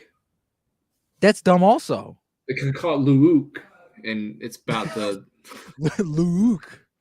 It's about the Luke from the book, the clone Luke. W. What are you watching? I'm watching Luke. You just have a stroke? What the fuck? It's like, no, that's what it's called. You know, you show on the poster. Luke. And you have to say it like that too. I still think it should have been just called Kenobi. I think that would have been better. Kenobi works better than his full fucking name. What if they called it Ben Kenobi? Would that have been better? No. No, you don't like. I just don't like. I don't like the names of shows that are just here's the character's name. That's dumb. Well, that's what Black Panther is. But Black Panther isn't his name. If they called it like T'Challa, that'd be stupid. Like if Obi-Wan had like an alias name, like the Hooded Wonder or something, and they named the show that's fine. Because that's not his name. What if they make an Anakin Skywalker show and they called it The Chosen One? That's better than fucking nothing. That's at least the name of a show. Are you gonna watch the Kenobi show, or are you still on your whole? I'm not gonna watch it. You're not gonna watch it? I thought this was maybe one of those things that you're like, I might watch this, but nothing else. No, I'm not gonna watch it. It's not that I'm like fuck Obi-Wan. I like Obi-Wan and I like Ewan McGregor a lot. I'm not happy with the direction that Disney's taking Star Wars. I have a feeling they're gonna somehow try to squeeze fucking Grogu and the Mandalorian into this fucking show somehow, and Luke. They're gonna try to fucking squeeze Luke in there somewhere because they've done it with all the shows so far. But it takes place between 3 and 4, so I don't see that making a lot of sense. Unless it's because Grogu would still be around. He would be, but also Mando would be a kid and Luke would be a kid at this time. So okay, it doesn't mean they won't show up. If you think for a second they're not gonna have kid Luke running around, you're out of your mind. Oh, I guarantee they probably. We're gonna see that. I don't know about that'll be the end of the show. I don't know about Kid Mando, but probably not. No, because he's not important at that point. If it's good, are you gonna watch it? I don't know. Like, I mean, again, this is. I think I talked about this with what was it like Star Wars Visions or something, where it's like if Star Wars fans say it's good, that means fucking nothing to me. But like if people who don't like Star Wars or like they're very critical on Star Wars watch it and go, this is actually fucking really cool, I might check it out. So that's the only reason. That's the only way you sit down and watch this. Yeah, because Star Wars fans, they're gonna like everything. It's Star Wars. I'm sure they like Boba Fett. They like Mando. They like the sequels. They're gonna like everything. So it doesn't. Them liking something Star Wars related does nothing for me. Fair. Speaking of Boba Fett, let's talk about the Book of Boba Fett. Oh shit! For a little bit. Before we get into this, neither me or Wade have seen this show. I haven't seen that's a lie. I've seen a couple seconds of the show, but that's about it. I haven't seen any of the show. I saw like one clip on YouTube. I'm just going to talk about what I've heard and what I think about it without watching the show. Okay. For one, I heard not a lot of people like this show. Fair. Didn't need to happen. That's what a lot of people have been saying. Fair points.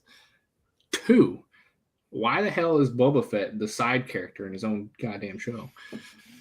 I don't know. See, this is the thing. Like, I think what they're doing with all of these Disney Plus shows, at least with some of them, with the Star Wars shows, I think they're telling one narrative throughout all of the shows. They're just calling them something different, which is odd. It's a very odd way of storytelling.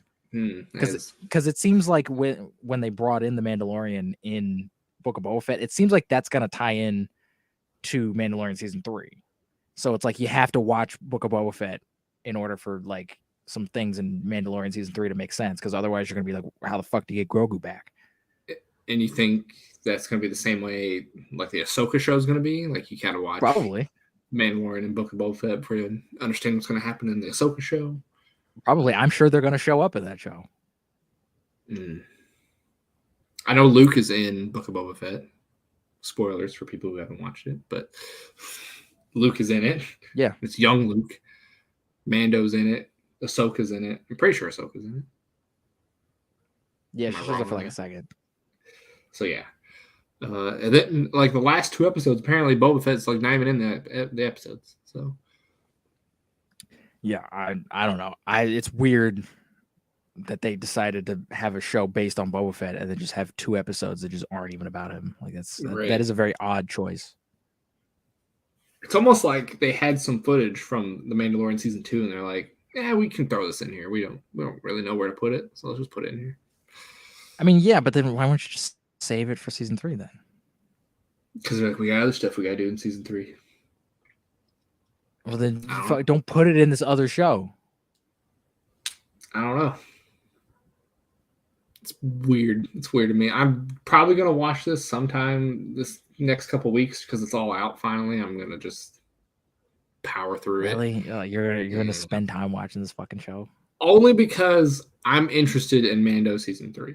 Unlike you, that's the only reason I'm watching this. If I knew Mandalorian wasn't in this and it wasn't gonna tie into it, I probably wouldn't watch it. But since it is probably gonna tie into season 3, I kind of want to know what's happening whenever I watch season 3. I guess that's fair. Because I don't think Mandalorian has been awful. I know you hate that they brought Luke in for season 2. I don't think it was that bad. I don't think Mandalorian was awful either. That's not why I gave up Star Wars. So, plus I'm paying for Disney Plus whether I watch it or not. They're already getting my money, so I might as well watch it. That's very true. Because I'm not paying for Disney Plus for the Star Wars stuff. I'm paying for the Marvel stuff. Basically, is what I'm paying. I think everyone kind of is, and then you just kind of get the Star Wars stuff on the side. Yeah, it's just kind of like a little bonus there. Speaking of, actually, no, never mind. We'll just leave that for later. That's all Star Wars stuff I wanted to talk about, though. What were you going to say? Are we done with Star Wars? Because I can say it if we're just segueing. I'm done with Star Wars. Segueing into Marvel news. Everything Marvel related is leaving. What about we just completely skipped TV news. Oh, did you have TV news? I didn't have. I have TV news. Oh, okay. Go for it. Fuck. You need to stop me because usually we don't have TV news. So well, I didn't know what you were gonna say. That's why I was like, what are you gonna say? And then, but yeah, we have TV news. The Boys. We have some of the Boys news. Oh yeah, I forgot about the Boys. We have the date reveal for season 3. Comes out in June, which is good. Yeah. But we also there's a short, I guess, mini series. I don't know if this is gonna like continue on, but it's called The Boys Diabolical, and it's an animated anthology show set in the Boys universe. Interesting. I didn't hear about this. This is the first time I've heard about this. And the trailer showed like a baby with laser vision just like wrecking shit. So Homelander, I'm guessing. I don't know if it's like connected to anything or if it's just I think what they said was it's just gonna be like random, like here's people with powers in the universe just fucking around doing shit. I see. Interesting.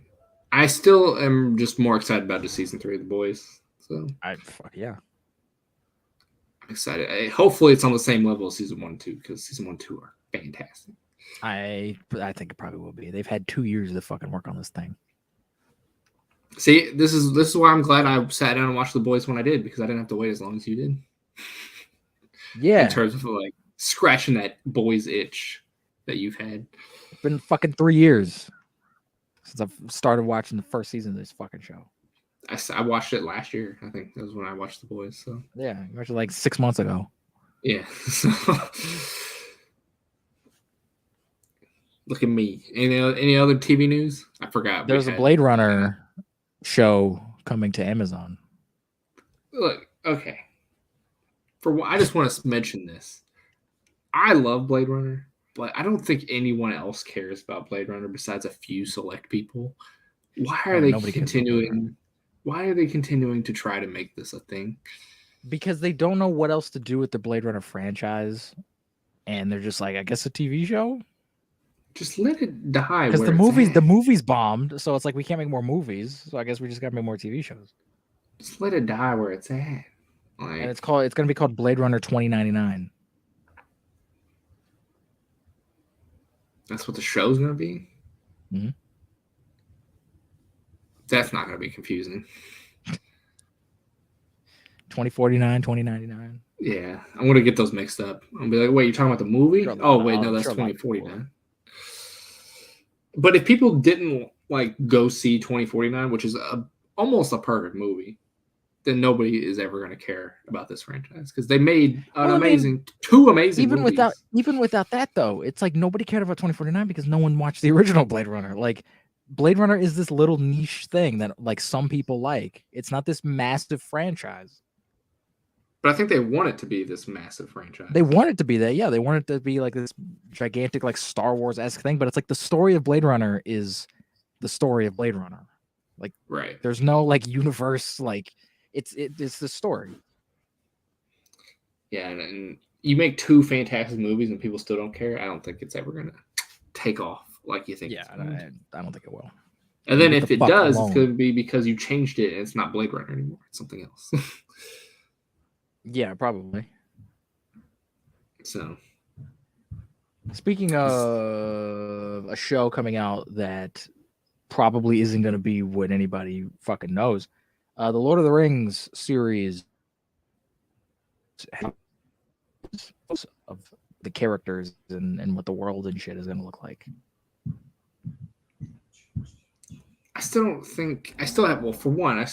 haven't watched The Lord of the Rings since we talked about it last time. You need to do that at some point. I know.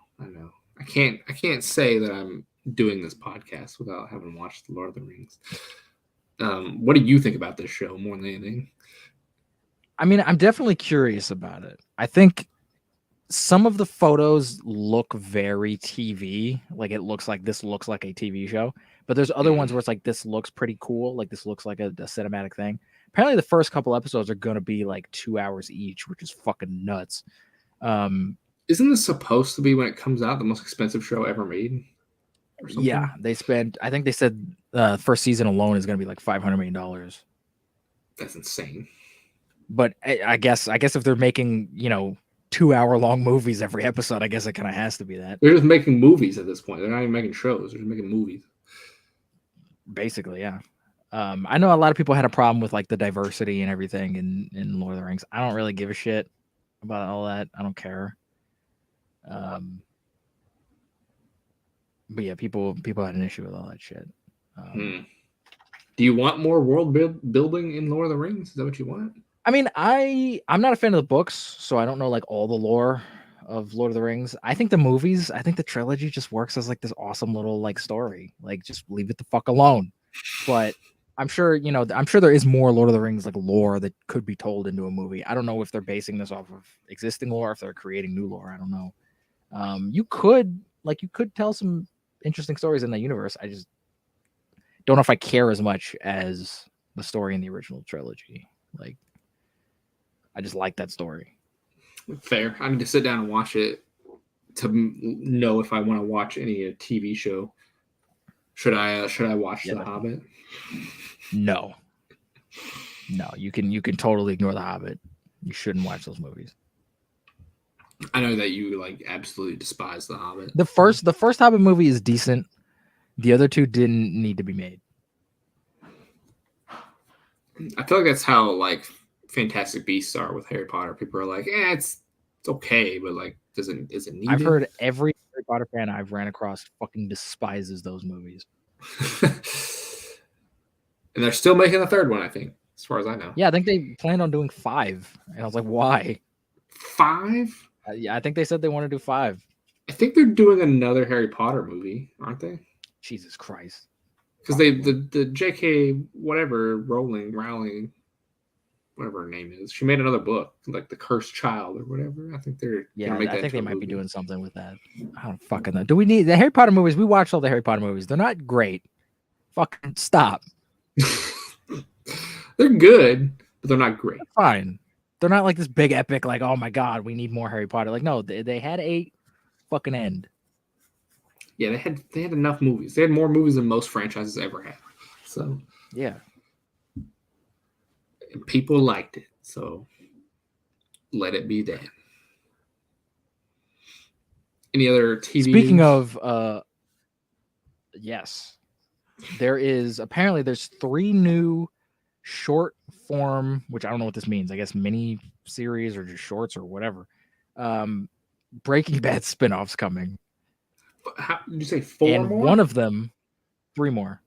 3 more. Jesus. One of them is called Slippin' Jimmy, and it's an animated, like short. I guess I don't know if it's. I guess it's a mini series or something, about a young Saul Goodman, set like in the 70s, and it's like an animated comedy.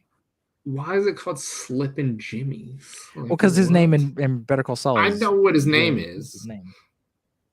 But that's so bizarre. I don't know what the hell this is. It better be a comedy. I think they said it's gonna be a comedy. It has to be. You can't call your show Slippin' Jimmy and then have it not be a comedy. Which I mean, as much as I don't want like more Breaking Bad stuff, this sounds fucking hilarious. Is Vince Gilligan doesn't do Better Call Saul, does he? He created it, and I think he produces it. I don't know if he's directed any of the episodes. I was gonna say, I don't know how much Vince Gilligan has like say in all this, but I know he was a big thing about Breaking Bad, so I don't know how much say he had in these shows or whatever. I don't know. I'm sure he's got quite a say, but I just don't think he's like totally as involved as he was with Breaking Bad.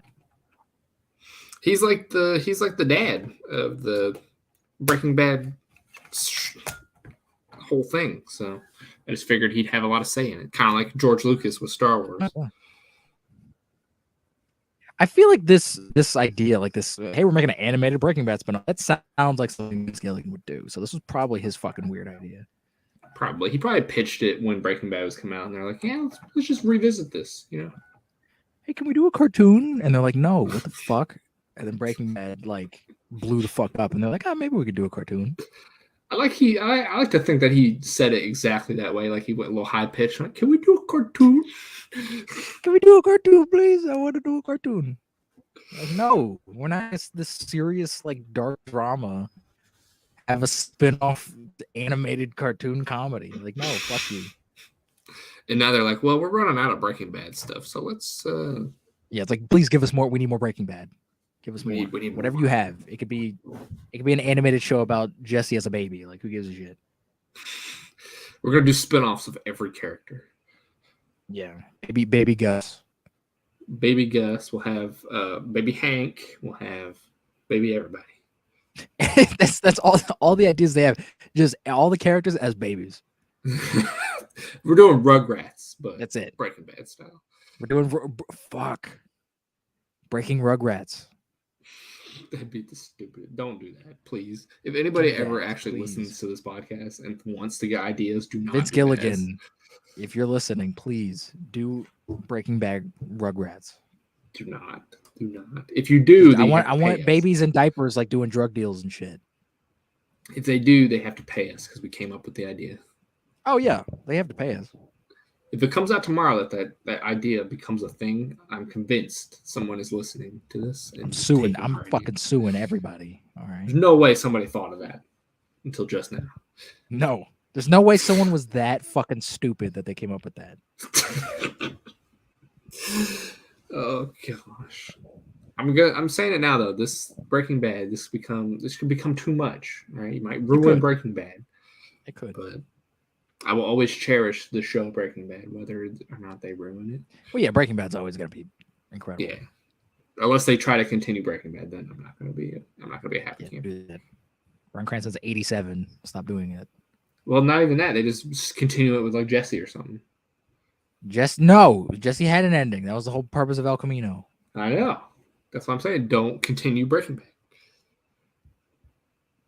Anything else TV news wise? Or are we finally? That's all the TV shit. We can jump into Marvel. Jumping into Marvel. You ruined my perfect segue. What was your segue? I don't remember, but it was perfect. Fuck. Do it again. I can't. I don't remember. Somebody rewind you said the clip. Something about the Netflix shows leaving. That's what it was, but I don't remember what I said before that was tying into that. Shit. Anyways. Yeah. all the Marvel stuff is coming off on Netflix starting March 1st. So anything Marvel related will no longer be on Netflix. And that includes Daredevil, Jessica Jones, Luke Cage, Iron Fist, Defenders, Punisher. There's the couple Hulk movies still on there, Agents of S.H.I.E.L.D. Anything Marvel related is coming off of Netflix March 1st. Neat. And I'm guessing it's going to Hulu, at least some of them, aka Probably. the live action I'm sure like stuff. the movies and Agents of S.H.I.E.L.D. are probably going to go to Disney Plus, and then the Netflix shows might go to Hulu. That's what I'm thinking. But I mentioned this to you the other day, was Kevin Feige talking about Moon Knight, and we can talk about this for a second if you wanted to. But he says they didn't hold back anything in terms of brutality in Moon Knight. What do you think about that? Yeah.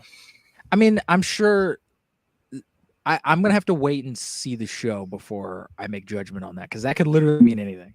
Because there's no fucking way that they are going full bore with the shit that the comics do. Because there's some, if they did, they'd be getting like an NC-17, like, this is not for kids, like this should not be on Disney Plus, like what the fuck are you doing type of, because there's some fucked up shit that happens in Moon Knight comics.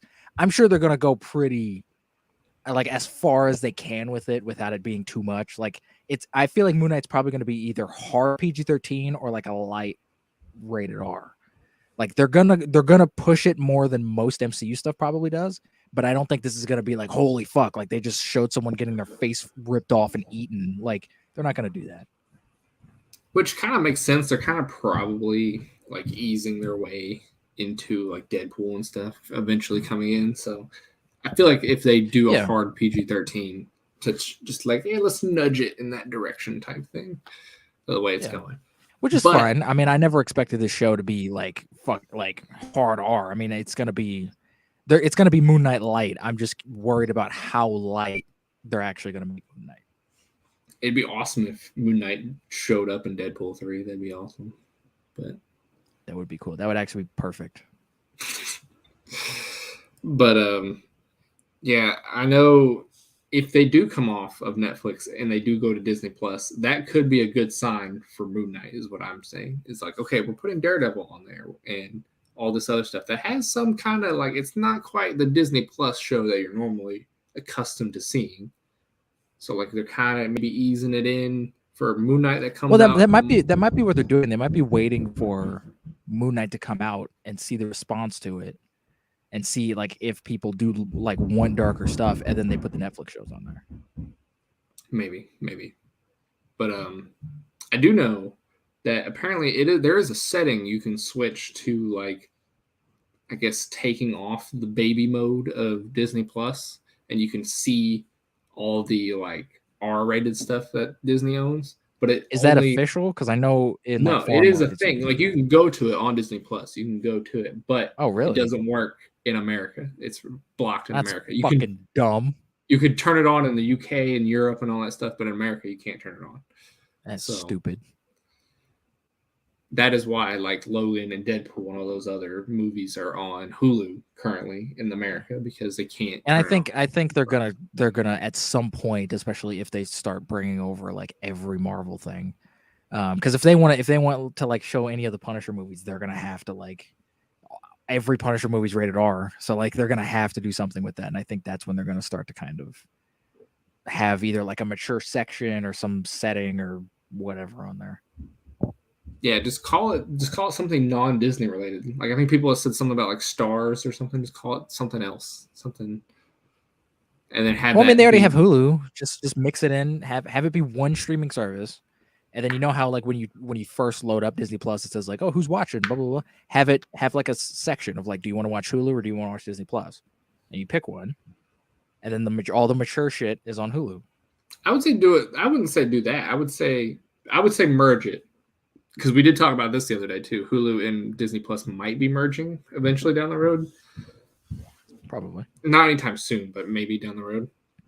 But I think they should do it kind of like how Netflix does, where the account itself is locked to whatever you have the settings to.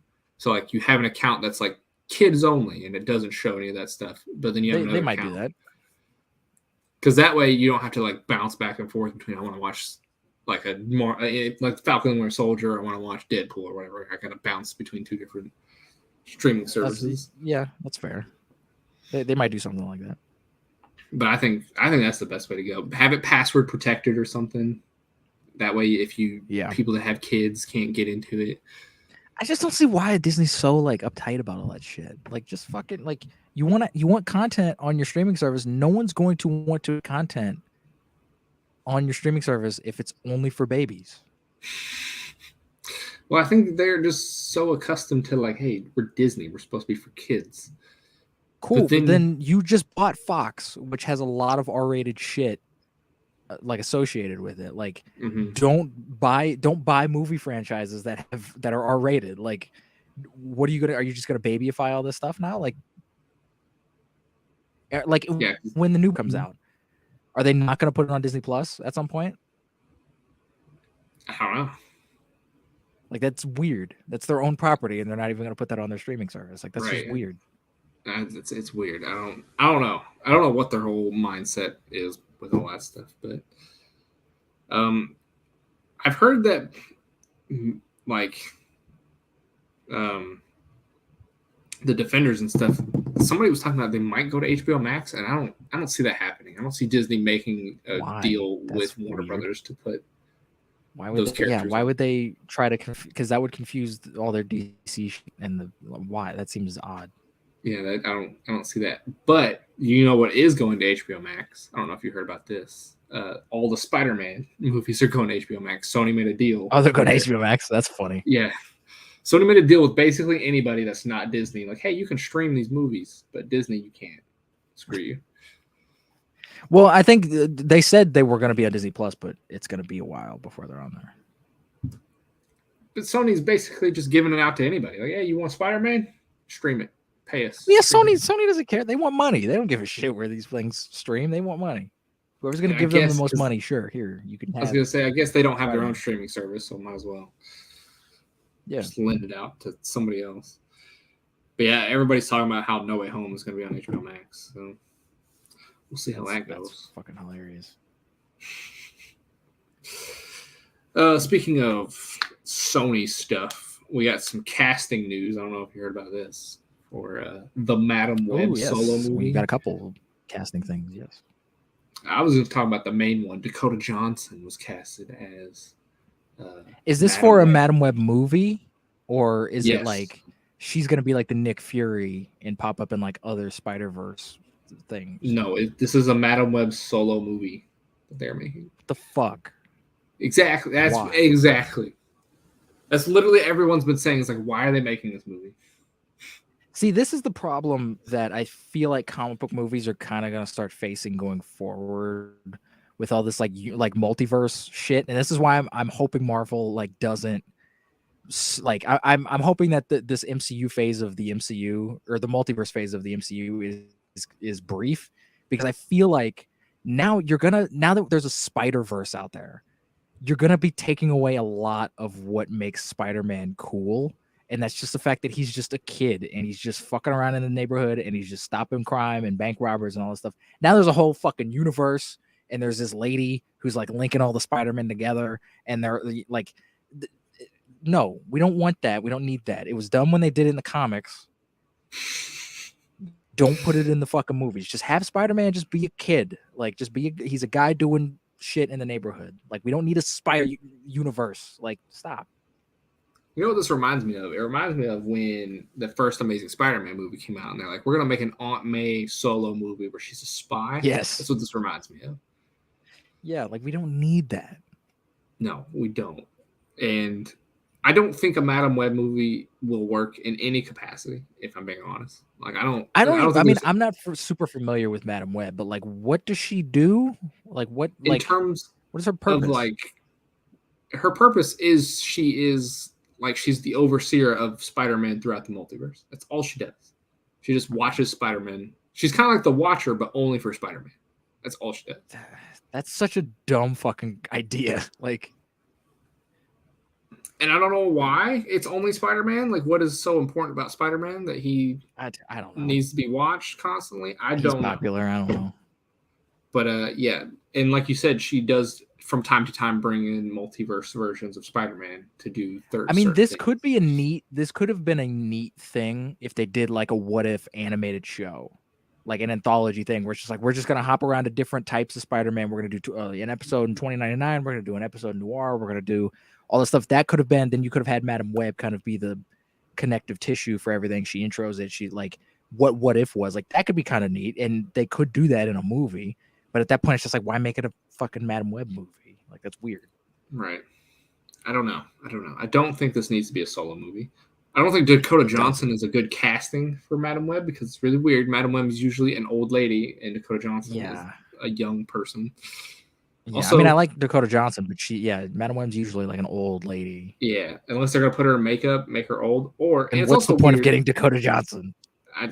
True. Also, what's weird is I don't think I've ever seen a comic or a show or anything that shows Madam Web like moving. Like she's usually just sitting in a chair, and she has no legs. She's got like that's the thing. Like, what is she gonna do in this movie? Like, what is her story? What is her arc? Is it like about her becoming Madam Web? Who gives a shit?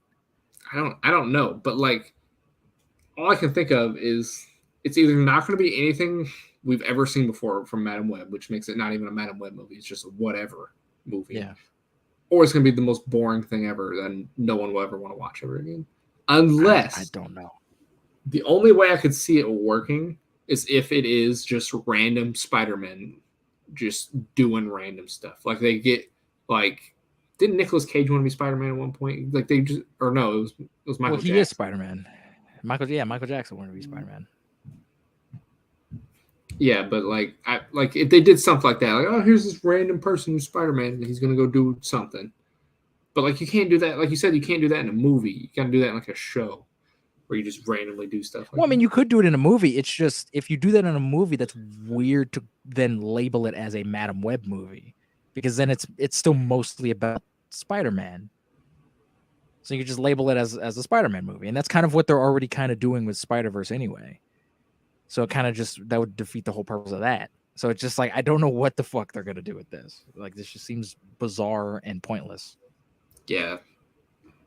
Sony doesn't make a lot of good decisions, in my opinion. So they also don't have anything. That's the problem. They don't have any, all they have is Spider-Man stuff. And they're just like, fuck, what can we do?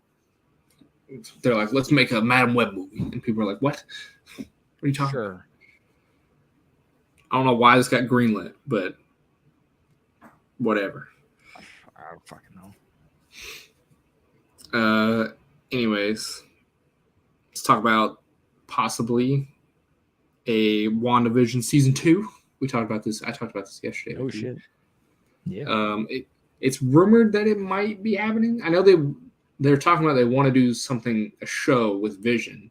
And they don't know if they want to make a new show or if they want to make a WandaVision season 2. What do you think? I feel like making a new show about Vision would seem kind of counterintuitive because you already have a show that's about Wanda and Vision. I could see like them just being like, well, let's just make another season. But I feel like if you do another season of WandaVision, you can't do the TV show gimmick thing again. And that's one of the things that made WandaVision kind of unique and interesting, was that it was so fucking weird and different than everything else. So it would just be a normal MCU show, which I'm sure would be fine. But then it's just like, all right, like, why should I give a shit? And if it's White Vision, it's not really like it's not going to be a relationship thing. It's not going to be like about them. It's going to be about White Vision, I guess, discovering who he is again or some shit. And it's like, that's not really that interesting. Or it's like about Wanda and Vision getting back together again. I don't know. Don't do that again. I don't want their whole like relationship and story in the MCU just being like, oh, Vision's dead. What's Wanda gonna do? Oh, he's alive again. Oh, they're back together. Oh, he's dead again. Like, I don't want that to be like a running thing. I don't know. I think White Vision has potential to be interesting. I don't know what he's doing right now. He's just floating around. I don't know. I feel like White Vision is supposed to be like the emotionless Vision. So having him lead an entire show, that seems kind of backwards. Because he's not going to be very charismatic to that show. he needs to just pop up in other stuff. He needs to just make cameos and other stuff and be in Avengers movies and stuff like that. Like, yeah. I don't know what else they would really do with him. Like, we need another 8 episodes of just White Vision being like, "Who am I?" Like, I don't care. I think one of these things is that they don't really know what to do with White Vision. So like, oh, maybe we should just do another show. And then people, they're, you know, then don't introduce them then if you don't have any ideas for him. Like, I don't know. They probably have some sort of idea, like, oh yeah, we're gonna put him in the next Avengers movie, but what's gonna happen between now and then, type thing. Yeah, maybe. I don't know. I'd rather it not be a season 2 of WandaVision because, like you said, it wouldn't be the same. Like, it wouldn't be that TV show gimmick thing, which I liked about WandaVision until the last episode. So, because it wasn't that. So, that's my take on it. I would love to see more Paul Bettany as Vision because I love Paul Bettany as Vision. I think he's awesome. Yeah, he's great in the role, but I just don't think he needs, especially a white Vision. Like, if he was normal Vision, I'd be like, cool, give him his own little thing and whatever, because he's really good at it. But he's playing an emotionless, soulless robot. Like, I don't want 8 episodes of that. True. But I don't know. I don't know where Vision's gonna pop up next. Maybe Secret War, or not Secret War, Secret Invasion. I can maybe see him popping up in that. That might be the next thing he pops up. Yeah, in. Maybe. I don't know. He could literally pop up in anything. Yeah, that's true. Let's see. Let's talk about the Oscars. We got some Oscar nominations for Marvel. And I know you love talking about this shit, so that's why I threw it in there. Yeah, I love all this shit. I mean, people bitch about how every Marvel thing ever was snubbed. Yeah, but the biggest thing that was nominated was Shang-Chi and Spider-Man were nominated for Best Visual Effects, while Eternals was not, which is kind of surprising to me. Eternals, I feel like, was the better looking movie out of all of them, but that's just me. In terms of visuals, I mean, effects, like visual effects wise, maybe. I don't know. Shang-Chi looked pretty good. It did. Like, Shang-Chi, like, it looks pretty cool, like visually. So does Spider-Man. Spider-Man has some cool shots, but Spider-Man too. But I don't think any of that. Like, when I think of like Oscars, right? I think of the best of that year. Like, these are the best things that came out this year. I don't think that like Shang-Chi had like the best visual effects of 2021. In my opinion, the best visual effects, even though I didn't like the movie, was Dune. Yeah, Dune is exactly what I'm thinking of. Like, Dune looked incredible from like a visual standpoint, like with visual effects and everything. Like, that's something that deserves an Oscar. Like, if we're nominating Shang-Chi and Spider-Man, might as well nominate Black Widow and Eternals, because they're all kind of on the same level. Like, they all they have good effects. They're not the best effects like ever. True. I know people are very. I want to know your opinion on this. People are very upset Spider-Man wasn't nominated for Best Picture. What's your opinion on that? Those people are morons. Those people are fucking stupid.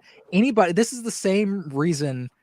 Like, this is the same thing that happened when Black Panther like didn't win Best Picture. There were people like fucking it was nominated up in arms. It was nominated, which shouldn't have happened. But I still think Infinity War should have been in its spot in terms of Best Picture. Infinity War is much better than Black Panther. But out of the two, I would have rather had Infinity War get a nomination. I don't think Infinity War should have won. I don't think Infinity War deserves a nomination. No, it shouldn't have won. But I think over Black Panther. Over Black Panther. Yeah. Yes.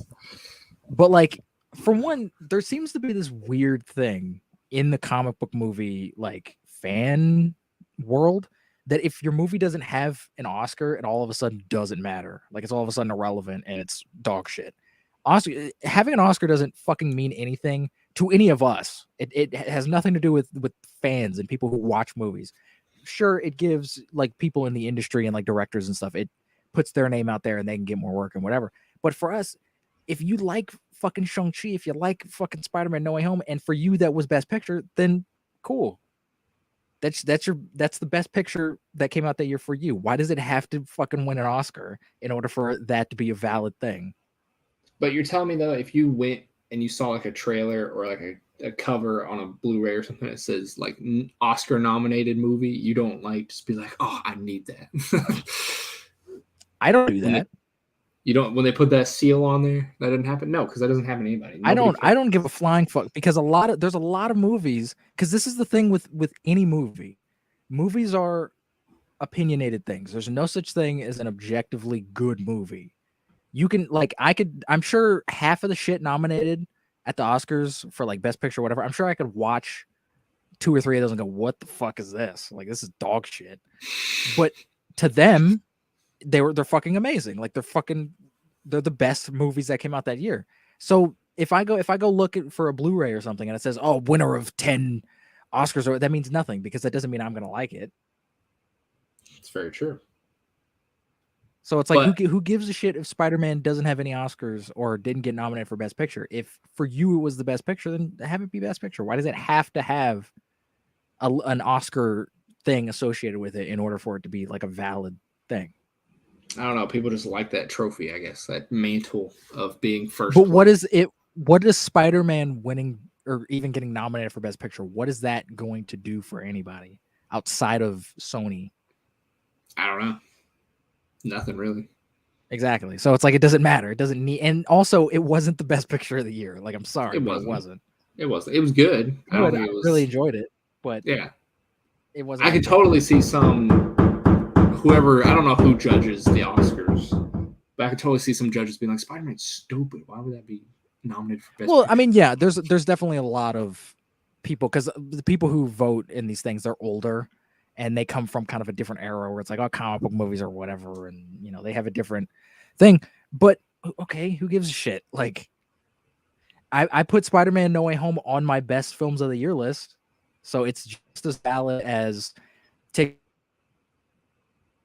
of the other movies that I put on my best of the year list. It's on that list. It was one of the best films of the year. It doesn't have to win an Oscar in order for my opinion to be validated.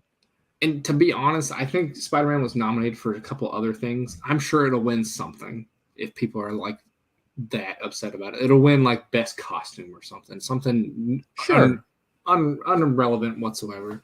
Sure, Black Panther won for, I think, best score and best costume design. That's what it should have been nominated for, because the score for Black Panther was fucking rad. It's not Best Picture worthy at all, but the music in it was fucking awesome, and I'm glad that it won for something. But even if it didn't win for that doesn't automatically like, oh, it didn't get nominated, all right, I guess the score sucks now. Score's awful. It didn't win. It's just terrible now. It didn't get nominated for anything. It didn't win anything. Fuck it. Like, that's not how that works. And people need to quit acting like that's how. Whether Spider-Man wins or not, I'm still gonna sit down and watch No Way Home and be like, this is a good movie. Yeah, I'm still gonna buy No Way Home on 4K when that bitch comes out, and I'm still gonna watch it and go, hey, this shit is dope. I love seeing Andrew and Toby and Tom. Yeah. I love it. It's like people who, I'm sure there's already people talking about like, oh, is the Batman gonna get like nominated for like Best Picture or whatever? And it's like, who gives a shit? If it does, cool. It might not. But why? Like, who? That tells me that people are automatically going to shape their opinion around that movie based on what critics think. That's what that tells me. Because if critics come out and they're like, Batman's like whatever, people are gonna go, oh well, it's not cinema. Who gives a shit? Go into a movie and enjoy it, and if you enjoy it, cool. Winning awards means absolutely fucking nothing.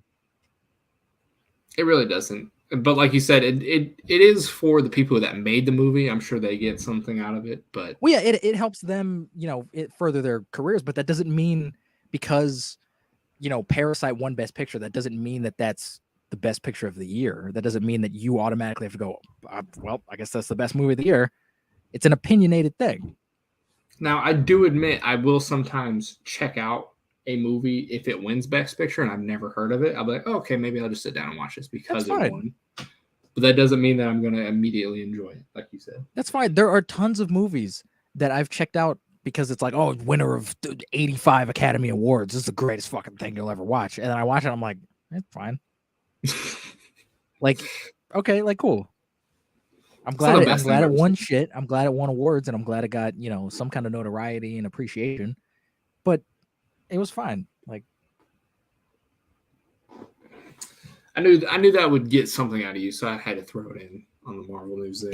It bugs me when all these fucking comic book nerds are just like, why didn't it get nominated for Best Picture? It's the best movie of the year. I know people nowadays only watch comic book stuff. Nobody watches anything else, and so they're mad that the only things they watch aren't getting nominated for stuff. But fuck you, all right? Watch more stuff. How about that? I honestly don't even know what was nominated for Best Picture, if I'm being honest. So I saw a video of someone talking about what was nominated. I don't care about any of them. I'm like, all right, I've seen most of them, but I just don't care. I'm like, I'm done with Tick Oscars. Tick Boom, man. Tick Tick Boom was not nominated for Best Picture, which honestly that bothered me. I was like, all right, like this list is bullshit then. It might win best something for music. I don't know. I think Andrew Garfield got nominated for it, but it didn't get nominated for Best Picture. I see. I could see him winning or something. That'd be cool. I would love that. Well, I only have one more Marvel thing, and it's a pretty big rumor that may or may not be true. But you know how everybody kind of wanted a certain person as Wolverine in the MCU? They might be showing up in Doctor Strange 2. There's a possibility. It could be a variant. Hugh Jackman? No, a new casting as Wolverine, not Hugh Jackman. Oh, okay. I don't want to say it in case it spoils it for some people, but there was like a fan cast going around, kind of like John Krasinski for Mr. Fantastic. Oh, I think I know who this is. Yeah. And if it's who I'm thinking of, I don't want him as Wolverine because he's an awful actor. He's got the look down. The look is like fucking. He's got the look down like nobody's business, but he's not a good actor, so fuck him.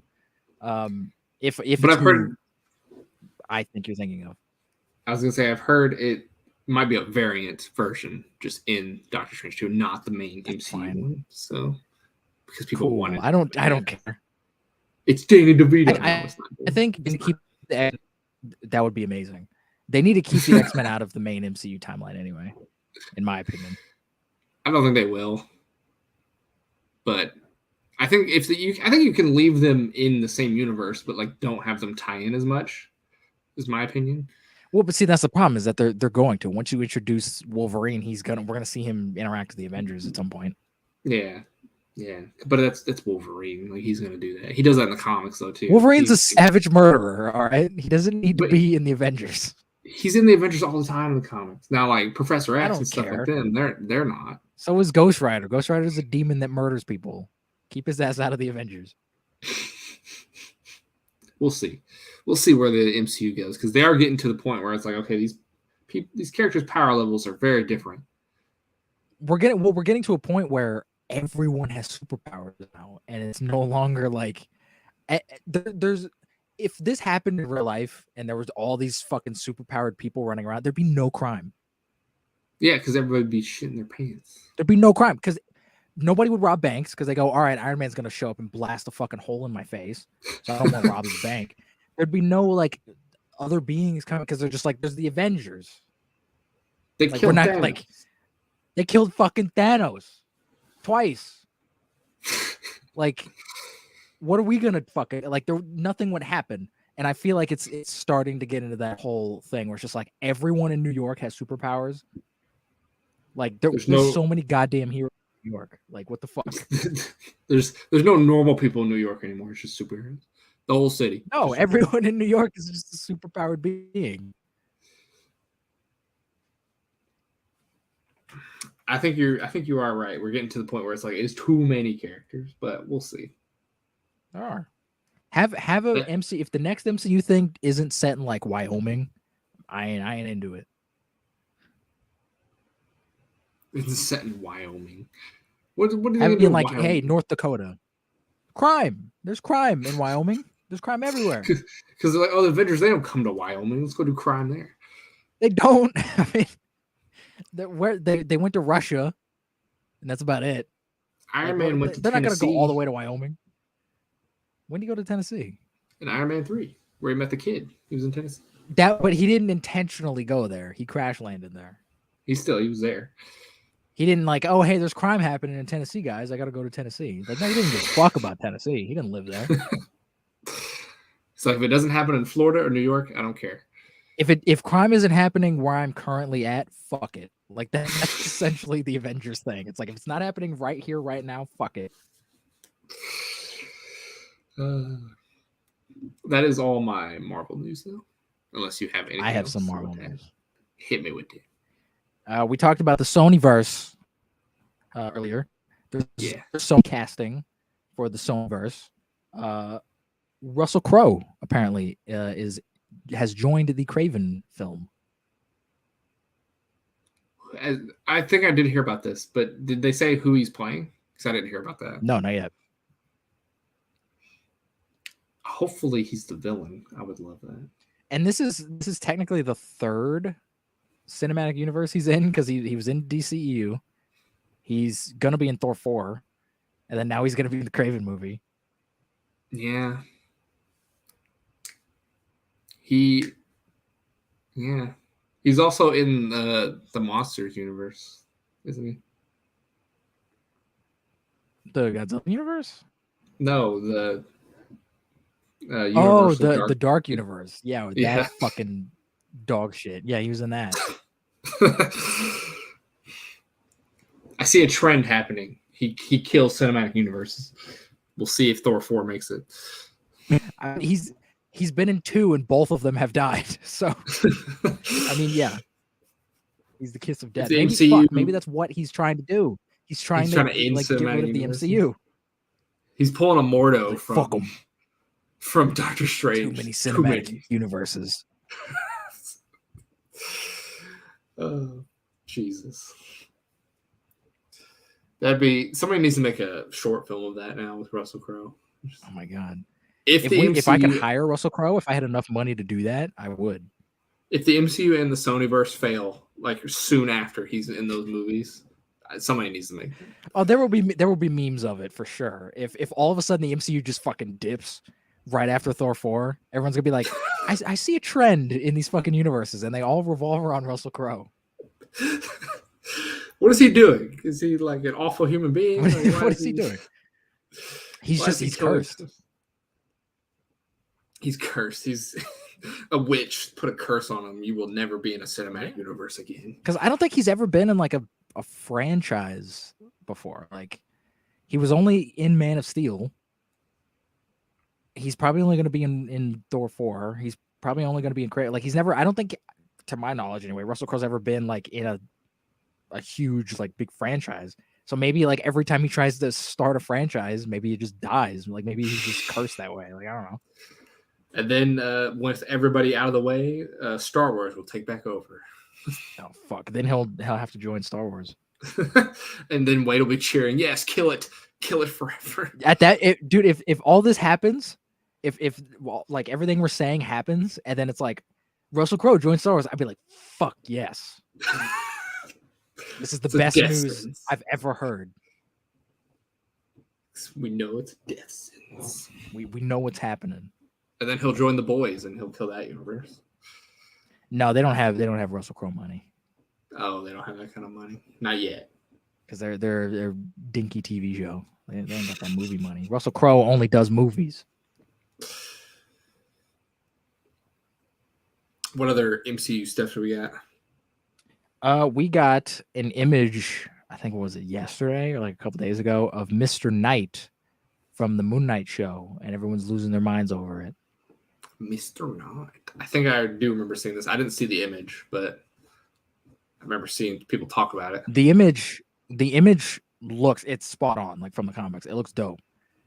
What everyone's freaking out about is the fact that Mr. Knight in the comics, for anybody who doesn't know, is a very pivotal, like, growth sort of. It marks a very pivotal in Moon Knight in the comics, and it happens like a long time after he's been Moon Knight for a while. And I think people are afraid that Marvel's just kind of gonna rush it and jump into it. And they might be, I don't know what the fuck they're doing with it. I don't know if this show, because now it's starting to look like the show is less of an origin story. and it kind of just seems like he's been fucking around as Moon Knight for like a long time, but one of his personalities just isn't aware of that, and he catches on to that now, and he's like, "What the fuck?" I think that's kind of gonna be what the show is. I think but you're even right. still, even if that's what the show is, I still think it's a little odd to introduce the audience to the character of Mr. Knight from the jump. I still think that's an odd choice. It could work, but I think that's an odd decision to do that. What if that's like the season finale and it's just like I don't know. Unless each episode is like 4 hours. I have heard this is going to be one of the longer shows where each episode is about an hour long. Okay. I mean, they could pull it off. I don't know. I don't know what they're going to do.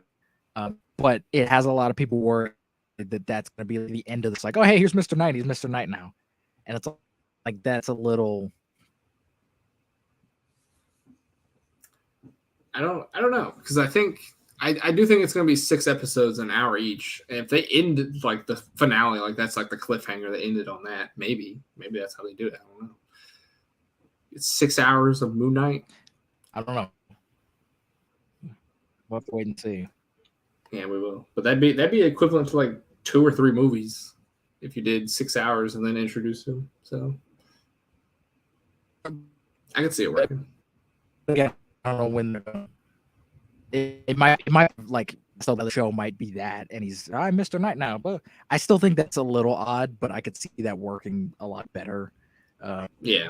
And I think Kevin Feige knows what he's doing. I don't think he's like, oh, well, people want to see Mr. Knight. Let's just shove him in this fucking thing. He knows that like that's a very important aspect of the character, and we need to, take our time building up to that. I think he knows.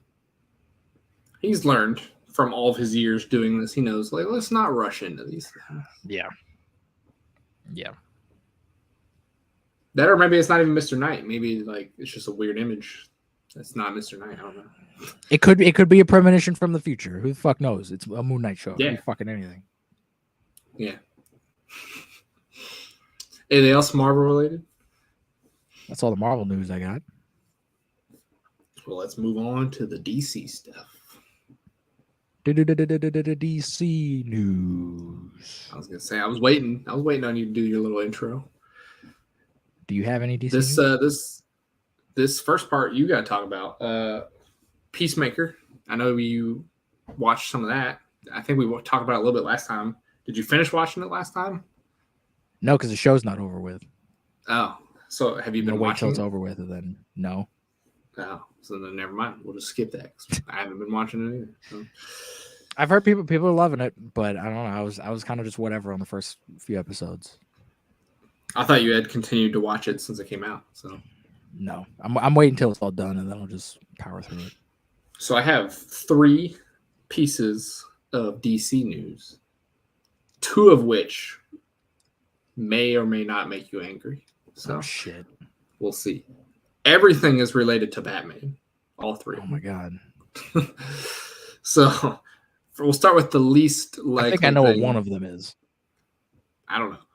I haven't heard you talk about any of these like on your Snapchat or anything. Usually that's where you post stuff that you're like controversial about. So I haven't seen you talk about these. But the first one is something I don't think will make you mad at all. The Batman runtime looks like it's going to be about 3 hours. I think it's 2 hours, 55 minutes or something. So, yeah, I saw everyone talking about this, and they're like, "Why is it so fucking long?" And I'm like, "It's only like 4 or 5 minutes longer than like The Dark Knight Rises. Like, it's not that fucking long, guys. Right. Chill the fuck out." And I think they said it's like 2 hours and 47 minutes without credits. So like the credits are quite long. It's like 10 minutes. Yeah, that's probably what it is. I don't know why the credits are that fucking long, but I don't know. Maybe there's an end credit scene. Like if a movie's like 3 hours, and if it's like 3 hours exactly, minus like 5 or 6 minutes from that, and that's what the actual runtime of the fucking movie is. Because no one sits and watches. They don't watch credits. So like, unless it's an MCU film and they want to watch the end credits. Unless it's MCU, yeah. But yeah, I'm totally down for a 3-hour Matt Reeves movie if it's good. Like if the movie's terrible. Yeah, if it's good, fucking A, yeah. If there's a reason for it being that long and it's not just slow and boring, cool. That's always my biggest concern about long movies though, is that it's just too slow sometimes. But most long movies I've seen usually require it to be that long. Like, it makes sense for it to be that long. Mm. So I'm sure there's movies you've seen that are that long. You're like, why is this fucking long? There's a lot of movies I've seen where I'm just like, why is this not like 90 minutes? Venom. Oh wait, should have just been 90 minutes. Venom's like 72 minutes. Like Venom's a fucking quick bitch. Venom needs to be longer. It needs to be longer, and it needs to be better. That's what it needs to be. Yeah. That's one of those films where it's like it needs to be longer. You never hear that. Why isn't this 2.5 fucking hours? But yeah, I knew you'd enjoy 3 hours of Batman. So yeah, Long Halloween was close to 3 hours. So Wade loves his Batman. So fucking A, hell yeah. Speaking of Batman, James Gunn has talked about possibly doing something Batman related. Have you talked about this, or have you? Oh Jesus, I haven't heard about this. So, what would you think James Gunn would be doing if he was doing something Batman related? I think a James Gunn Batman movie would be awesome because he would do sort of a Brave and the Bold-esque, like Silver Age, lighthearted kind of. He would do a more comedic sort of take on Batman, and he would do a Silver Age Batman where he is that kind of like, hey, I'm Batman and I'm here to save the day and blah, blah, blah. Like he would do the superhero, like old school Batman, which could be awesome. I would love that, a Batman movie like that. I'm kind of done with Batman stuff though. I want to see more other characters in the DC universe because all they ever do is Batman and Superman. And like, James Gunn needs to make a Booster Gold movie like fucking now. I can see that. He would be perfect for Booster Gold. Get him. I tweeted at him. I was like, "Hey, do you have any interest?" That's right. I can reply because he's busy doing actual James Gunn shit. But him and Ryan Gosling in a Booster Gold movie would be the greatest DC movie of all time.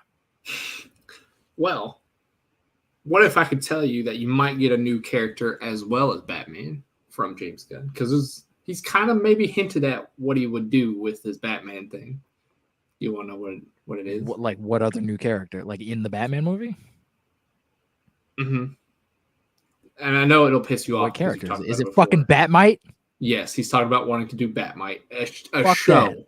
A show Don't make this about movie. Batmite. He wanted to do a show. A show. Okay, if this is a show, if they do what some of the cartoons have done with Batmite and they made him kind of self-aware and like he talks to the audience and he's like, if it's an anthology type of thing, fine. You can't have an entire narrative television series about Batmite. You just can't. And you don't think James Gunn watch that, and I would have zero interest in that. No, because Batmite doesn't have like an arc. He doesn't have stories. Like his whole thing is that he's this imp from like another dimension who's just like obsessed with Batman. That's his whole thing. Like, he could create a story for him, but I don't care. Like, he's a magical being that can literally do anything. Like, that's not interesting.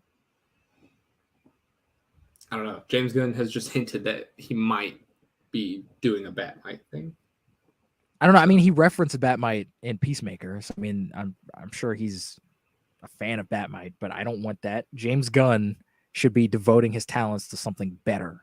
And I hope it's not another like team movie. I don't want him to do another Suicide Squad. I don't want him to do another like, here's a wacky, goofy team that nobody's heard of. Blah, blah, blah. Like, I want him to just take one character and do it. Your character you want him to do is Booster Gold. That's what you've said. Booster Gold. And if he does want to do a team movie, have it be Booster Gold and Blue Beetle. That's not a team. That's like a duo. Sure. Buddy cop. Do a duo movie. Whatever. Fuck. The Nice Guys, it would be the perfect tone for a Booster Gold Blue Beetle movie. Just do that. Just remake The Nice Guys, but have it be Blue Beetle and Booster Gold. Boom. You got a perfect movie right there. And James Gunn direct. There you go. James Gunn direct. Fucking A. I single-handedly made WB $1 billion fucking dollars, all right? Because you'd pay to see that movie that many times. That's how they'd make $1 billion. I would. I'd be the only one. Because no one's ever heard of these characters. They wouldn't go see it in the theater. Yeah. I don't know. Ryan Gosling might be able to get butts and seats. Ryan Gosling's big enough to have people go, "Oh, what the fuck is this?" And James Gunn, people know James Gunn. Like people know he did Guardians and Suicide Squad and all that stuff. Like people would go see that. Yeah, I think you're right. If they did the exact way that you just planned it out, I think you're right. People would go see it just to be like, "What is this?" And if James Gunn isn't doing it, I'm gonna fucking do it, and it's gonna be terrible. I was gonna say, if it's good, it'll travel by word of mouth, and people will go see it again. Yeah, that's all it has to be. Just make a good movie, and people will fucking see it.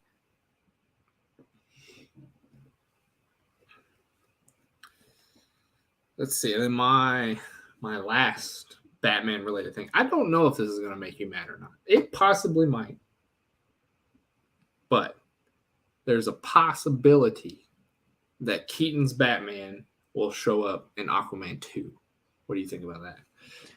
I mean, we haven't seen The Flash yet. I don't know what the fuck that movie is. I don't know what the fuck that movie's got to be. But if they're merging all the timelines together and Keaton is just the Batman in this new timeline, that makes sense. Like, it would be weird for him to not show up in other movies. Like, if Aquaman 2 is a part of this new weird fuck timeline, then sure, why not? Do you want him in Aquaman 2 though? That's the question. I don't see I don't see why he would be in it. Like, that's what I'm thinking. Like, what is Batman gonna do? What's Batman gonna do in Aquaman? Like, especially an old 80-year-old Batman. Like, what the fuck is he gonna do? But I mean, I want to shove him in movies, so I mean, sure, if they want to put him in, fine. I also don't care about Aquaman 2, so I don't either. Especially after seeing the first Aquaman, I don't care. Yeah, maybe I'm gonna see it, but I'm not like invested or excited to see it. Maybe that's why they're putting Keaton in it, because they're like, we need people to come see this, so let's put Keaton in. I mean, yeah, maybe. But see, they need to do that though. They need to wait and see if people are even going to give a flying fuck. Yeah, because our generation, I can tell you right now, does not give a fuck about Michael Keaton's Batman. Yeah, like people our age do not give a flying fuck. They don't even know who Michael Keaton is. They think he's Beetlejuice or whatever. Like, they don't care or whatever. Like, if it was Christian Bale coming back, we'd be like fucking over the moon. We'd be like, whoa, this is cool. But none of that old movie shit. Like, wait and see if people even give a shit or like that movie or like, 80-year-old Michael Keaton Batman before you just start shoving him in everything. Like, just fucking I can totally chill. I can totally see teenagers or whatever going to see The Flash. And I'm like, who's this guy? He's Batman? Okay, cool. Why is Batman all of a sudden 80? This is lame, man. But then, like, our parents would probably be like, hell yeah, that's my Batman. Like, fucking A, man. That's my Batman. I think technically our Batman is Christian Bale. Like, he's our Batman in terms of generation. Christian Bale was the Batman. Like, when we were growing up, he was Batman. Yeah. He's our Batman. I mean, I guess you could say maybe Ben Affleck, but it's probably more Christian Bale. I mean, technically, any Batman that has came out in our lifetime is technically our Batman. So, like, George Clooney technically is also our Batman. George Clooney's not my Batman. I'll tell you that right now. He's not my Batman either. But Ben Affleck, like, was Batman when we were already, like, kind of grown up a little bit, and we were like almost out of high school at that point. So that's why I say Christian Bale. Christian Bale, yeah, Christian Bale's kind of our Batman. Mm-hmm. Which is weird to think about. You gauge generations based on their Batman, I guess. That's an interesting way to like gauge your generation. Like millennials, like who's their Batman? Oh, Michael Keaton. Oh yeah, they're millennials. Like, all right, cool. You just ask somebody, who's your Batman? Michael Keaton. So, who's your Batman? Yeah, which Batman did you grow up with? You're old as fuck. No, that's if somebody says freaking Adam West. Well, yeah, they'd be like 80. Who's your Batman? Adam West. Oh god. How are you still alive? You're not dust yet. Why aren't you just a bag of bones? If somebody says like Val Kilmer, I'd be like, what are you talking about? Like, fuck off. Eat a dick. He's not a terrible Batman, but like, fuck you. What if somebody says Kevin Connery? Would you be like, oh yes. That's appropriate because he's a good Batman. But that's not the answer I was expecting, but I like the answer. Yeah. Would you say that's your Batman more than Bale? I mean, I think Kevin Conroy's Batman is like definitive Batman, so yeah, probably. But if we're gauging on like which one we grew up with more, it was Christian Bale. Yeah, fair. But that's all my DC news. So if you got anything else, lay it on me. I have some news that's potentially somewhat kind of about Batman, sort of. Ooh. I don't know what it means. Ezra Miller put on his, I think it was his Instagram story or Snapchat or some shit.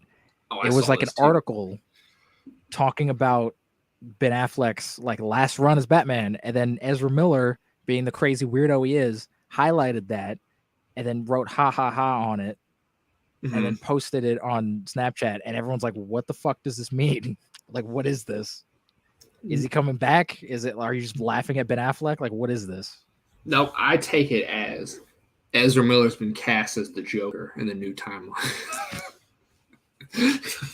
I'd be honestly fine with that. He'd be a better Joker than he's Barry Allen. No, I have no idea what that means, honestly. It could be anything. It could ask him about it. He's just like, I'm excited. Yeah. It's like, Ezra Miller, are you on cocaine? Right, whatever. I mean, because they're clearly not teasing more Ben Affleck Batman. He said he's done. They've made a big deal about him. Like, this is his last thing. Like, I don't think all of a sudden he just go, yeah, I want to do some more. Like, let's fucking do it. Like, no, he's been very open about like, yeah, I don't want to do this shit anymore. Like, I'm done. Maybe he's laughing at Warner Brothers. Be like, you idiots, you lost Ben Affleck. I don't know. Maybe that'd be weird to laugh at the people that are paying you money. Maybe he got fired after The Flash and he's not gonna be Flash anymore. So he's just like laughing about it. I mean, maybe. I don't know what the fuck is happening with anything over at DC.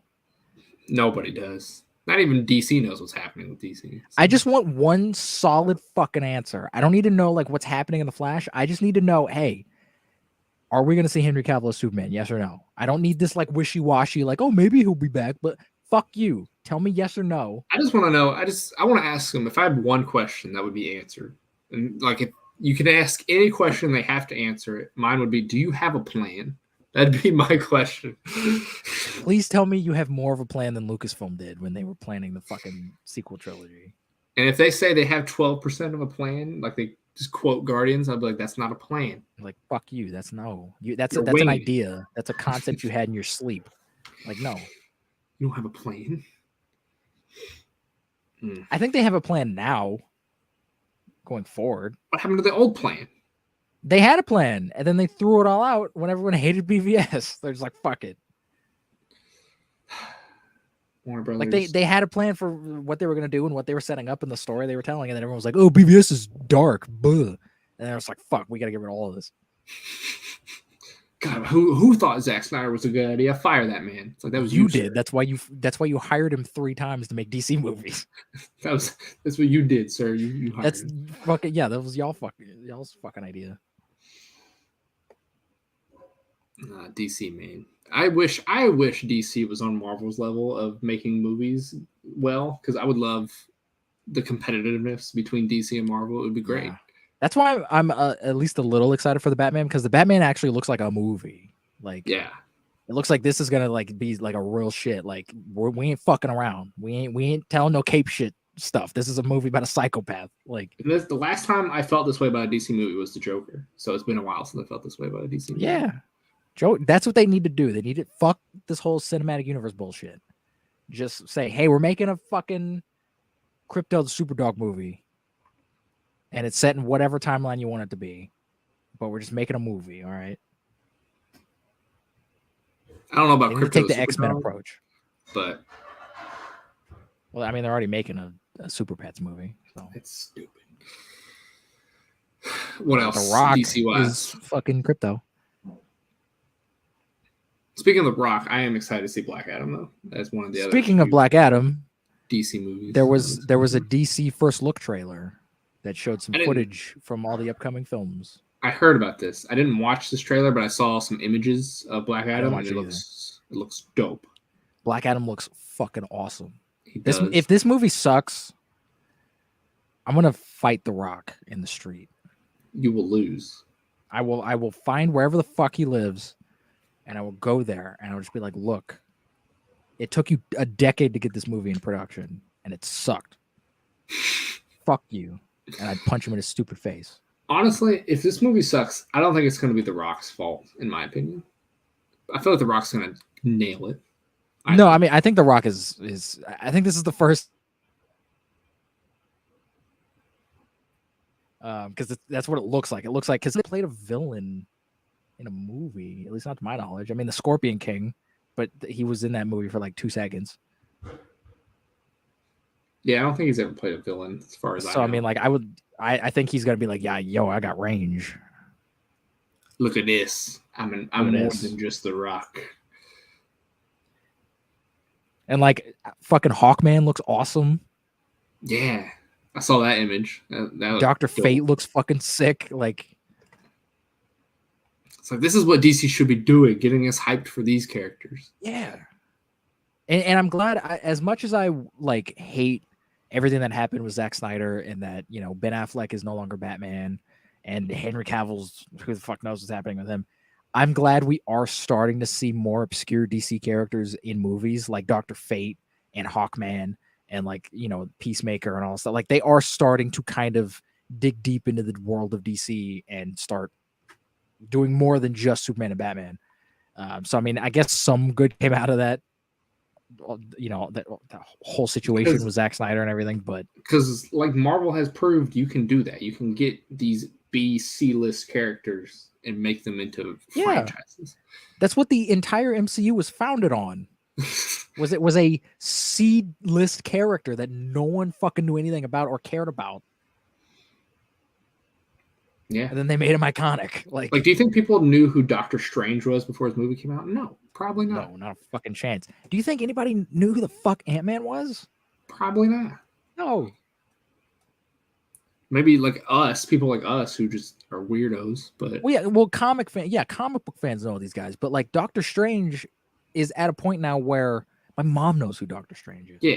If you can walk up to the average person and be like, "Do you know who Doctor Strange is?" and if they say yes, you've succeeded in your. Yeah, they'd be like, "Yeah, he's that wizard dude, right?" And you're like, "Yeah, boom."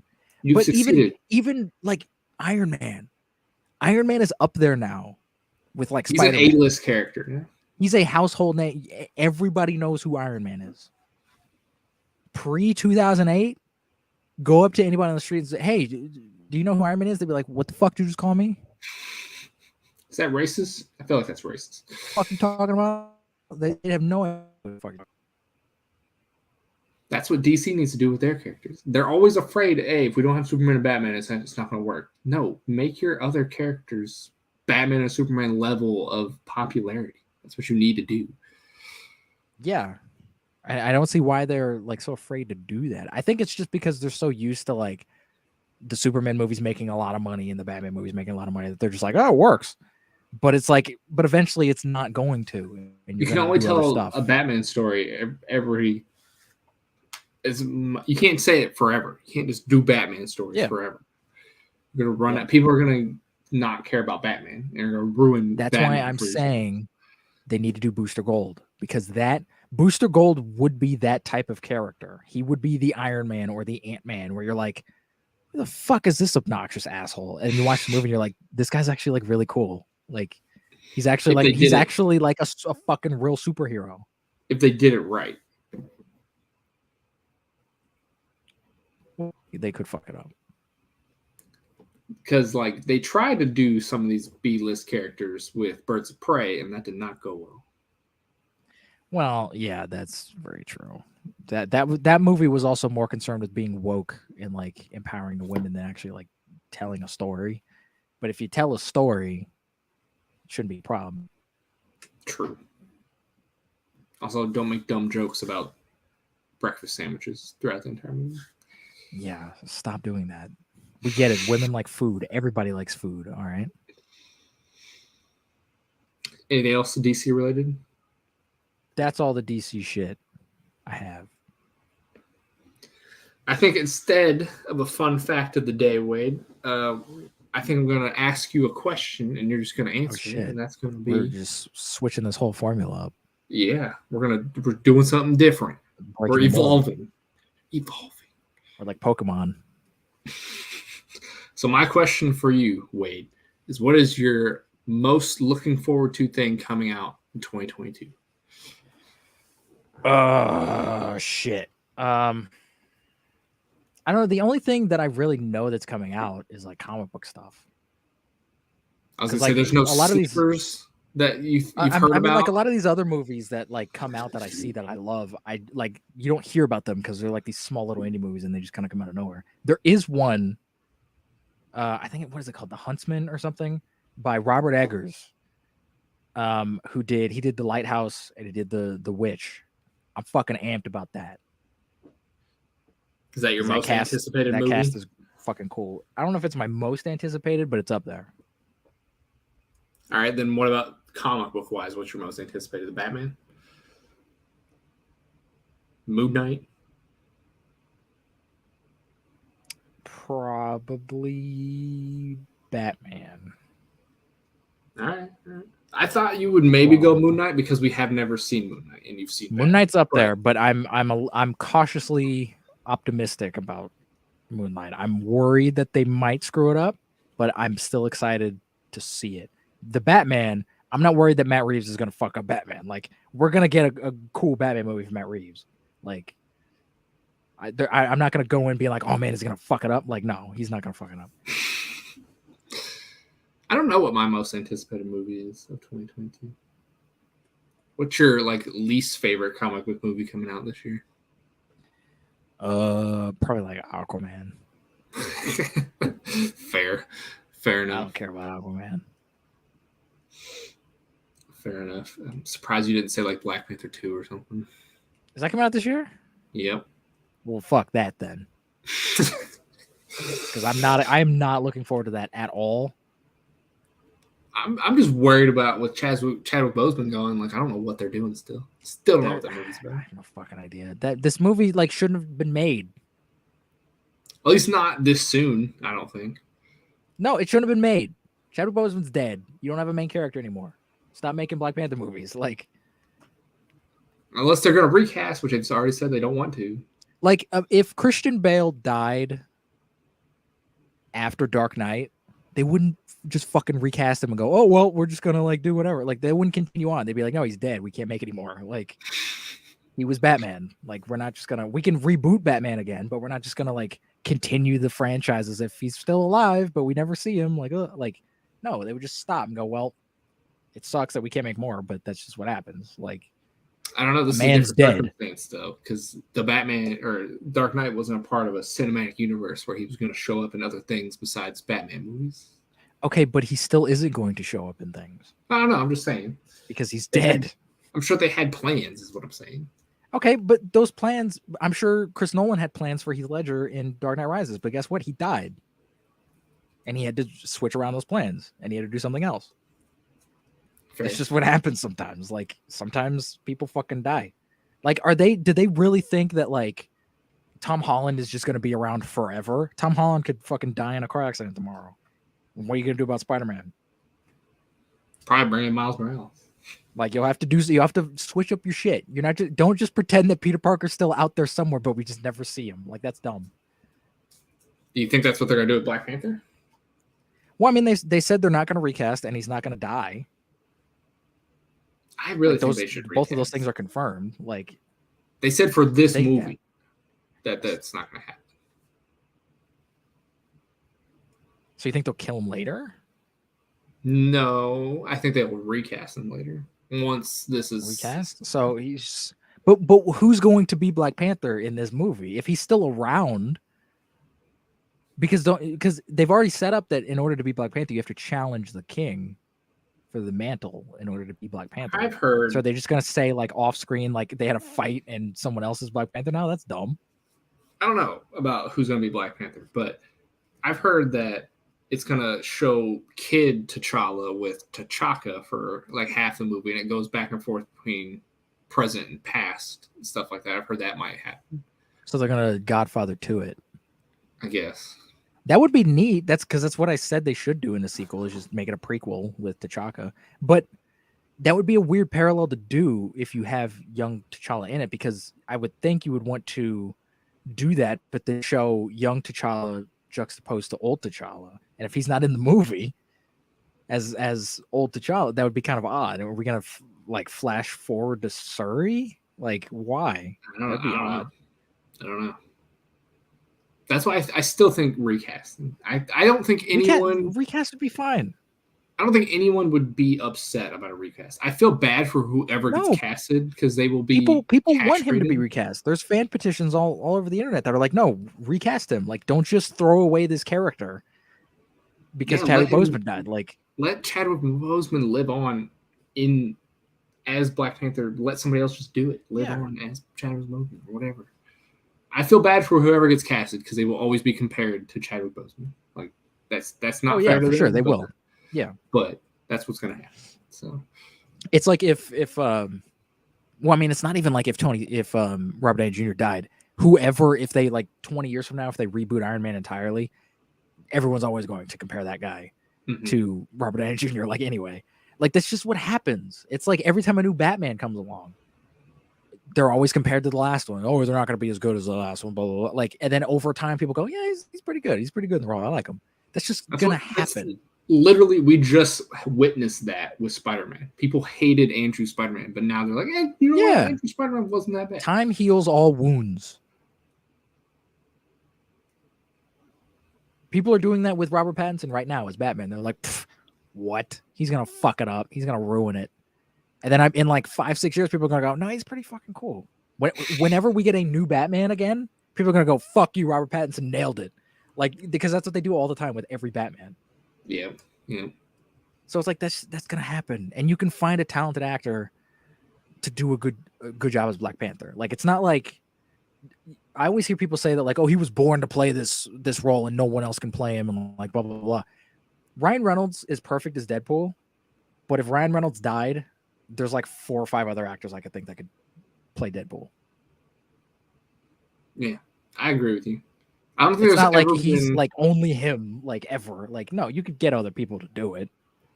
I think the only character that I think was ever perfectly casted in a comic book movie is J.K. Simmons as J. Jonah Jameson. That is the only perfect casting, in my opinion. Anybody else? I mean, somebody else can play J. Jonah Jameson. I'm not saying they can't. I don't think they would ever be as good as J.K. Simmons. That's the only thing.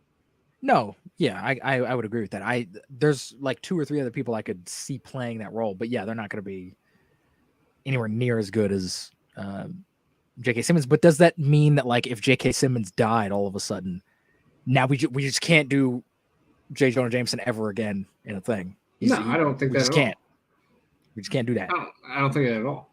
I'm not saying. I'm sure there's somebody maybe 50 years from now who hasn't been born yet or something that could be the next best J. Jonah Jameson out there. I don't know. Yeah, probably. But in my mind right now, I don't know if there's anybody I can think of in the acting world that would be better than J.K. Simmons as J. Jonah Jameson. Unless some no-name comes out and just nails it. Tough. That's pretty tough. Plus, also, J. Jonah Jameson isn't a character that, like, needs to be in every movie. Like, if he just didn't show up from the next Spider-Man movie, I wouldn't bat an eye about it. Like, I'd be okay. That's fair, I guess. That's fair. But, like, I think somebody could have played Iron Man just as good as Robert Downey Jr. did. I'm sure there is. Oh, yeah, definitely. Somebody can play Same Captain thing with America Black Panther. Just as good as Chris Evans did. Hell, Kurt Russell could have played Captain America. He's the only person. Kurt Russell would have been, like, a young Kurt Russell could have been a fucking awesome Cap. Mm-hmm. But, like, anybody, I can name, like, 2 actors off the top of my head that I'd be like, yeah, he'd be a cool Black Panther. I would love to see John David Washington as Black Panther. I've said it before. I think after watching Tenet, I would love to see him as Black Panther. He would be. I'm curious on whether or not he could pull off that accent, though, because I don't think I've ever heard him do an accent in a movie. I don't know. He could. You can always get coaching for that if you needed it. Sure, that's true. But it's like, I feel like since he's Denzel's son, he's just gonna do what Denzel did and just play Denzel and everything. I don't think he's ever gonna like. Oh, I want to flex my acting chops and play a Brit. Like, I don't know if he's ever gonna do that. He might. I don't know, but also the guy who was, I think it's the guy who's the guy who's cast as Hawkman in. Oh fuck! I don't know his name, but yeah, he could have been. I think he would be a cool Black Panther also. He could have been a cool Black Panther.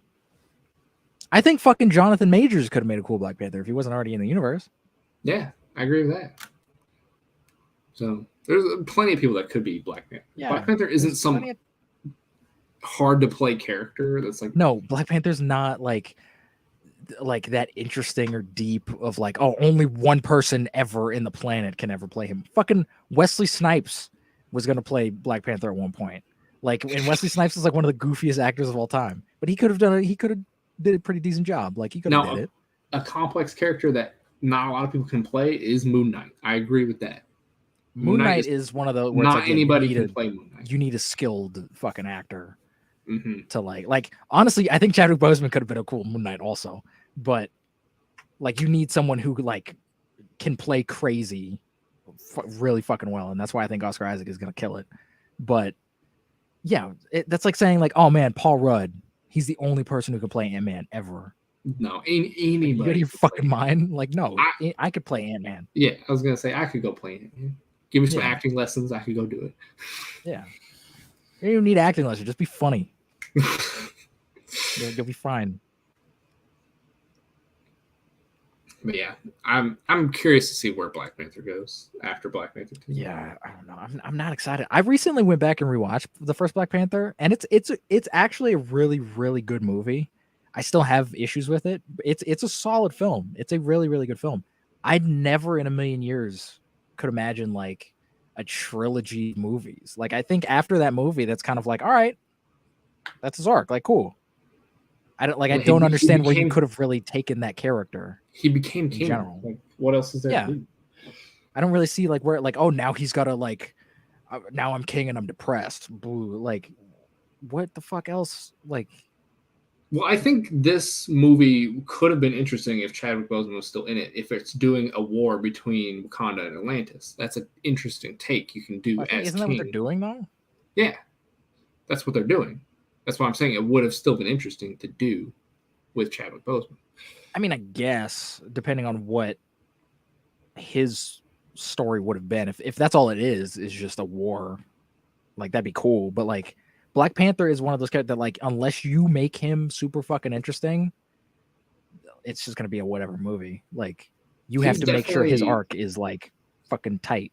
He's definitely like the Hulk, where I feel like he's way better as a side character than a main character. He is. Yeah, I've been saying that forever. But we gotta have our trilogy. I think Chadwick Boseman's legacy of Civil War, Black Panther, Infinity War, Endgame.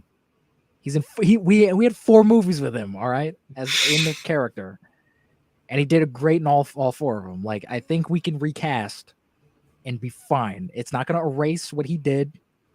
It's not going to like disrespect him in any way. I think Chadwick Boseman, I think his brother even was like, yeah, if someone else plays him, like, who gives a shit? Like, we don't own the character. Like, their whole family is like, yeah, let Black Panther live on. Don't let Black Panther die with Chadwick Boseman. That's what everybody's been saying.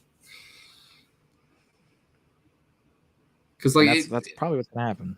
I was gonna say as long as you do it respectfully and like just let it continue on.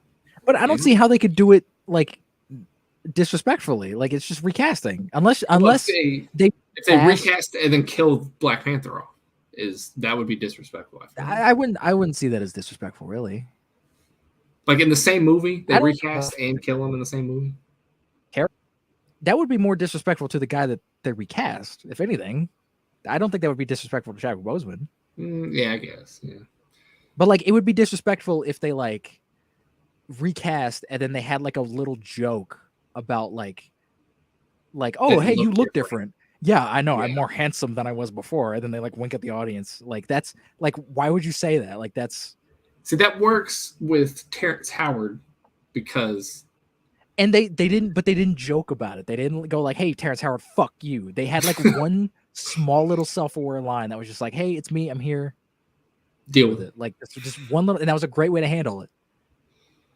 They never needed to address it. Why all of a sudden is Rhodey 10 shades darker than he was in the last movie? Who gives a shit? It's a movie, all right? Things happen.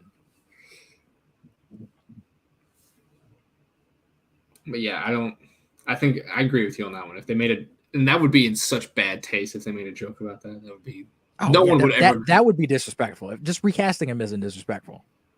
Yeah, no one would ever greenlit that. Like if the director came out and was like, "I want to put this joke in the movie," they'd be like, "No, you're fired. Like, fuck you, you're fired. Get out now." You evil being of a man. Yeah. I'm sorry, this demon god of hell. Let's put him back. Like that's the only thing that I think would be like disrespectful towards Chadwick. If they brought in like a body double or someone who looked like Chadwick Boseman and then killed off the character just to like explain what happened to him, I don't think that would really be all that disrespectful. I mean, some people could probably take it that way, but I don't really think that would be. Would it be disrespectful in your opinion if they CG'd Chadwick back into the movie? I think it would be. Yeah, I think it's disrespectful when they do that with anybody in any movie. Like unless that person's still alive and they specifically give you permission to CG their fucking face on somebody, don't do it. I don't care what their family has to say. Their family is not them. Their family's going to get paid. So of course they're going to say, yeah, go ahead, do it. Cool. But like you're using someone else's likeness. Like also, I've always thought it was disrespectful to the actor who they're putting the face on. Like, oh yeah, you're not good enough to be this character. Well, yeah, that too. It's like no one's going to know or give a fuck who you are because we're CGing over you, like with someone else's face. And so the person that is now dead that we're CGing over your face is going to get all the credit. Is there ever a circumstance where that works when the person's dead? In your opinion? I mean, most of the time, I'm sure there have been instances that I just don't know about. But even if it works in like a context, like the context of the film, I just think it's disrespectful. Like when they CG'd Paul Walker into Fury 7, like I understand the movie wasn't finished and they still had shit to shoot and like his brothers were cool with it or whatever. I don't give a shit. Maybe find some kind of way to shoot around it. Like just because you're related to someone, you're not them. You don't have their permission to use their likeness. Plus, that also means anytime an actor dies, that just means, hey, yeah, anybody can CG them into any movie now, apparently. Yeah. Yeah, it's like we talked about on the podcast once, that James Dean movie that somebody wanted to make, where they just we're going to make an entire movie with James Dean, even though he's dead for 30 years. Like, yeah. No, get someone else. Right. That's dumb. Good way to end the podcast on a philosophical whatever note about Black Panther. Yeah. Who knew Black Panther could be so deep? I mean, nobody. It really isn't. I'm curious to see this trailer for this. That's gonna be very interesting. Mm-hmm. How they I want to hear the goddamn like stupid excuse in the movie for why T'Challa's not doing anything. Yeah, that's the one thing I want to know. Where it's like, oh, he's busy. He's doing king shit in like another place. He's trying to like do public relations in some other place. So now I have to be Black Panther temporarily. Like, fuck you. He's with the Avengers in space. It's like, what? I want to see doing that. Space shit. Like, I want to go see that. I want to see Black Panther in space. That sounds awesome. Yeah. No, I don't know. I'd be on the lookout. There's a possibility we get like 3 or 4 trailers today for the Super Bowl. So holy shit. We're not gonna see a Black Panther trailer for a while. I don't think we will see a Black Panther one, but I've heard we might see another Moon Knight trailer, Doctor Strange trailer. I think there's another Batman trailer coming out, and I think another DC trailer we haven't seen yet. I don't know what that last one is, but they need to cool it with these fucking trailers, all right? People love to put trailers in the Super Bowl. Everybody will see it. But like, I don't want to see, because I'm not going to watch them, but I'm going to see the images from them, and I just don't want to see these fucking images. I don't know if anything new besides the one DC thing is going to be in the Super Bowl. Like anything we haven't seen before yet. I don't know. Probably. Unless they do like they did a couple years ago, where they do a Disney Plus trailer where it's like, oh, here's all the Disney Plus things. They might show something from like Mandalorian season 3. That or like Secret just like a Invasion. brief little thing, or like they might just show like, hey, this thing's happening. Boom. Yeah. Which that Disney Plus trailer last year or the year before, that was pretty good. Where they showed like Falcon throwing the thing and Loki and all that stuff. I like the little snippets. That was nice. They might do something like that, just like a brief little like, hey, here's some shit coming. Subscribe to Disney Plus, please, because we need subscribers because we don't have any content. It's like, hey, yeah, come to Disney Plus. We're gonna put Daredevil on there. Fuck that. Honestly, if it was just Kevin Feige in like a white room, just saying like, hey, subscribe to Disney Plus, fucking Daredevil's coming, I'd be like, fucking A. I'm gonna get that shit now. Wade's like, look, I already used somebody else's Disney Plus, but I will personally subscribe to Disney Plus myself. Now that Daredevil's on there. What if it's Kevin Feige? The commercial is like, hey, you guys want Daredevil season 4? Subscribe to Disney Plus. We're like, fine. I thought you were gonna say, what if it's Kevin Feige? And he's like, hey, you guys want Daredevil season 4? Fuck you. If he did that, that'd be we amazing. Ain't doing it. You're like, all right, Kevin, chill. Wade would just be like, well, my life is over now. I have nothing else to look for. That'd be both a blessing and a curse, because it's like we don't get more Daredevil, but at the same time, nobody can fuck it up. So that's true. I know. Once I get done with all my stuff, I'll work on getting your Daredevil season 3. Fucking A, man. Stuff done. So yeah, I'll try to send you the despecialized Star Wars things. I was gonna say, I don't know how you're gonna send that. You have to like put in a zip file or something to be able to send it over.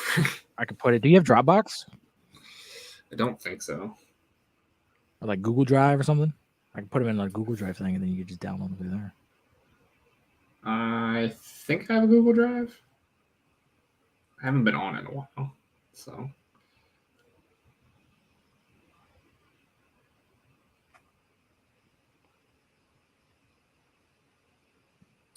Yep, I think I'm gonna go eat lunch though, because I'm freaking starving.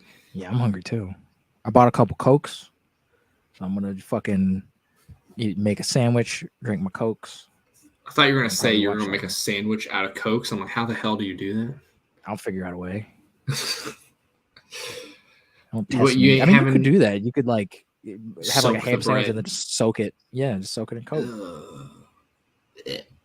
You don't know if that's good. You haven't tried it. That sounds disgusting. That's what I'm saying. It probably would be, but you haven't tried it. Oh, fuck. We got pizza rolls. I might get some pizza rolls. I was going to say, you're not throwing a rager of a party for the Super Bowl? I don't watch it. Is that today? Yeah. Super Bowl Sunday. I don't fucking watch the Super Bowl. I thought you wanted to see the halftime show. With a bunch of old fogies? No.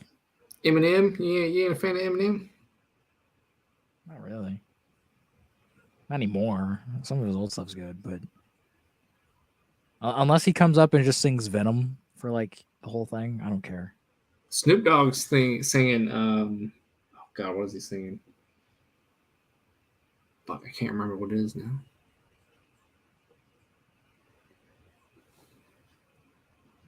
Is it an iconic song? Is it one of his songs? Yeah, I think it's one of his songs. Snoop Dogg. Is it Gin and Juice? Yes, that one. I couldn't think of it for some reason. I like that's a good song. But he's too fucking old to be singing that though. They're all too old to be up there. Eminem's the only one that I think can be up there and be okay with it.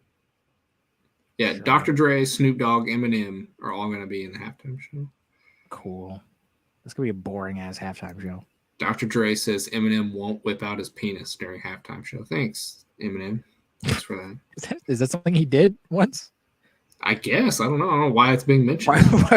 No, imagine if you've never done that, and then like you play the Super Bowl and you're like, oh, by the way, he's not going to whip his penis out. And you're like, but like, why would you say that's that? What I came here for. Like, that's what I came here for. That's what I wanted to see. Kendrick Lamar is also going to be in it. This is a boring fucking halftime show. Mary J. Blige. Yeah, she's going to be racist. I just can't read. That's not racist. Yeah, they're all going to be in it. All 5 of them. That's the halftime last show. year. Didn't the Weeknd do it last year? I think so. Yeah. The Weeknd's was awesome. You need someone like the Weeknd. You need a fucking weirdo to play the halftime show because they're gonna put on a fucking show. They're gonna make it look cool. I think the year before was J-Lo and Shakira. I'm sure that's a good choice, but I'm sure nobody was listening to the fucking song. No, nobody was. They were just like, all right, you got 2 hot ladies up here shaking their butts. Like, cool. That's good enough for me. Well, if I see any trailers, I'll send them your way.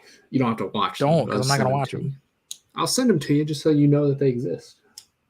Hey, this is fucking... Imagine they put out the trailer for the Super Bowl and it's like, oh, by the way, Batman dies. Well, like maybe like they'll drop the Aquaman 2 trailer and you can watch that. I'll watch that because they haven't put anything out for that. I'll watch that. So I'll just send it like, to you. All right, whatever. All right, well, I'm going to go eat, so good luck. Okay. I will talk to you later. Bye.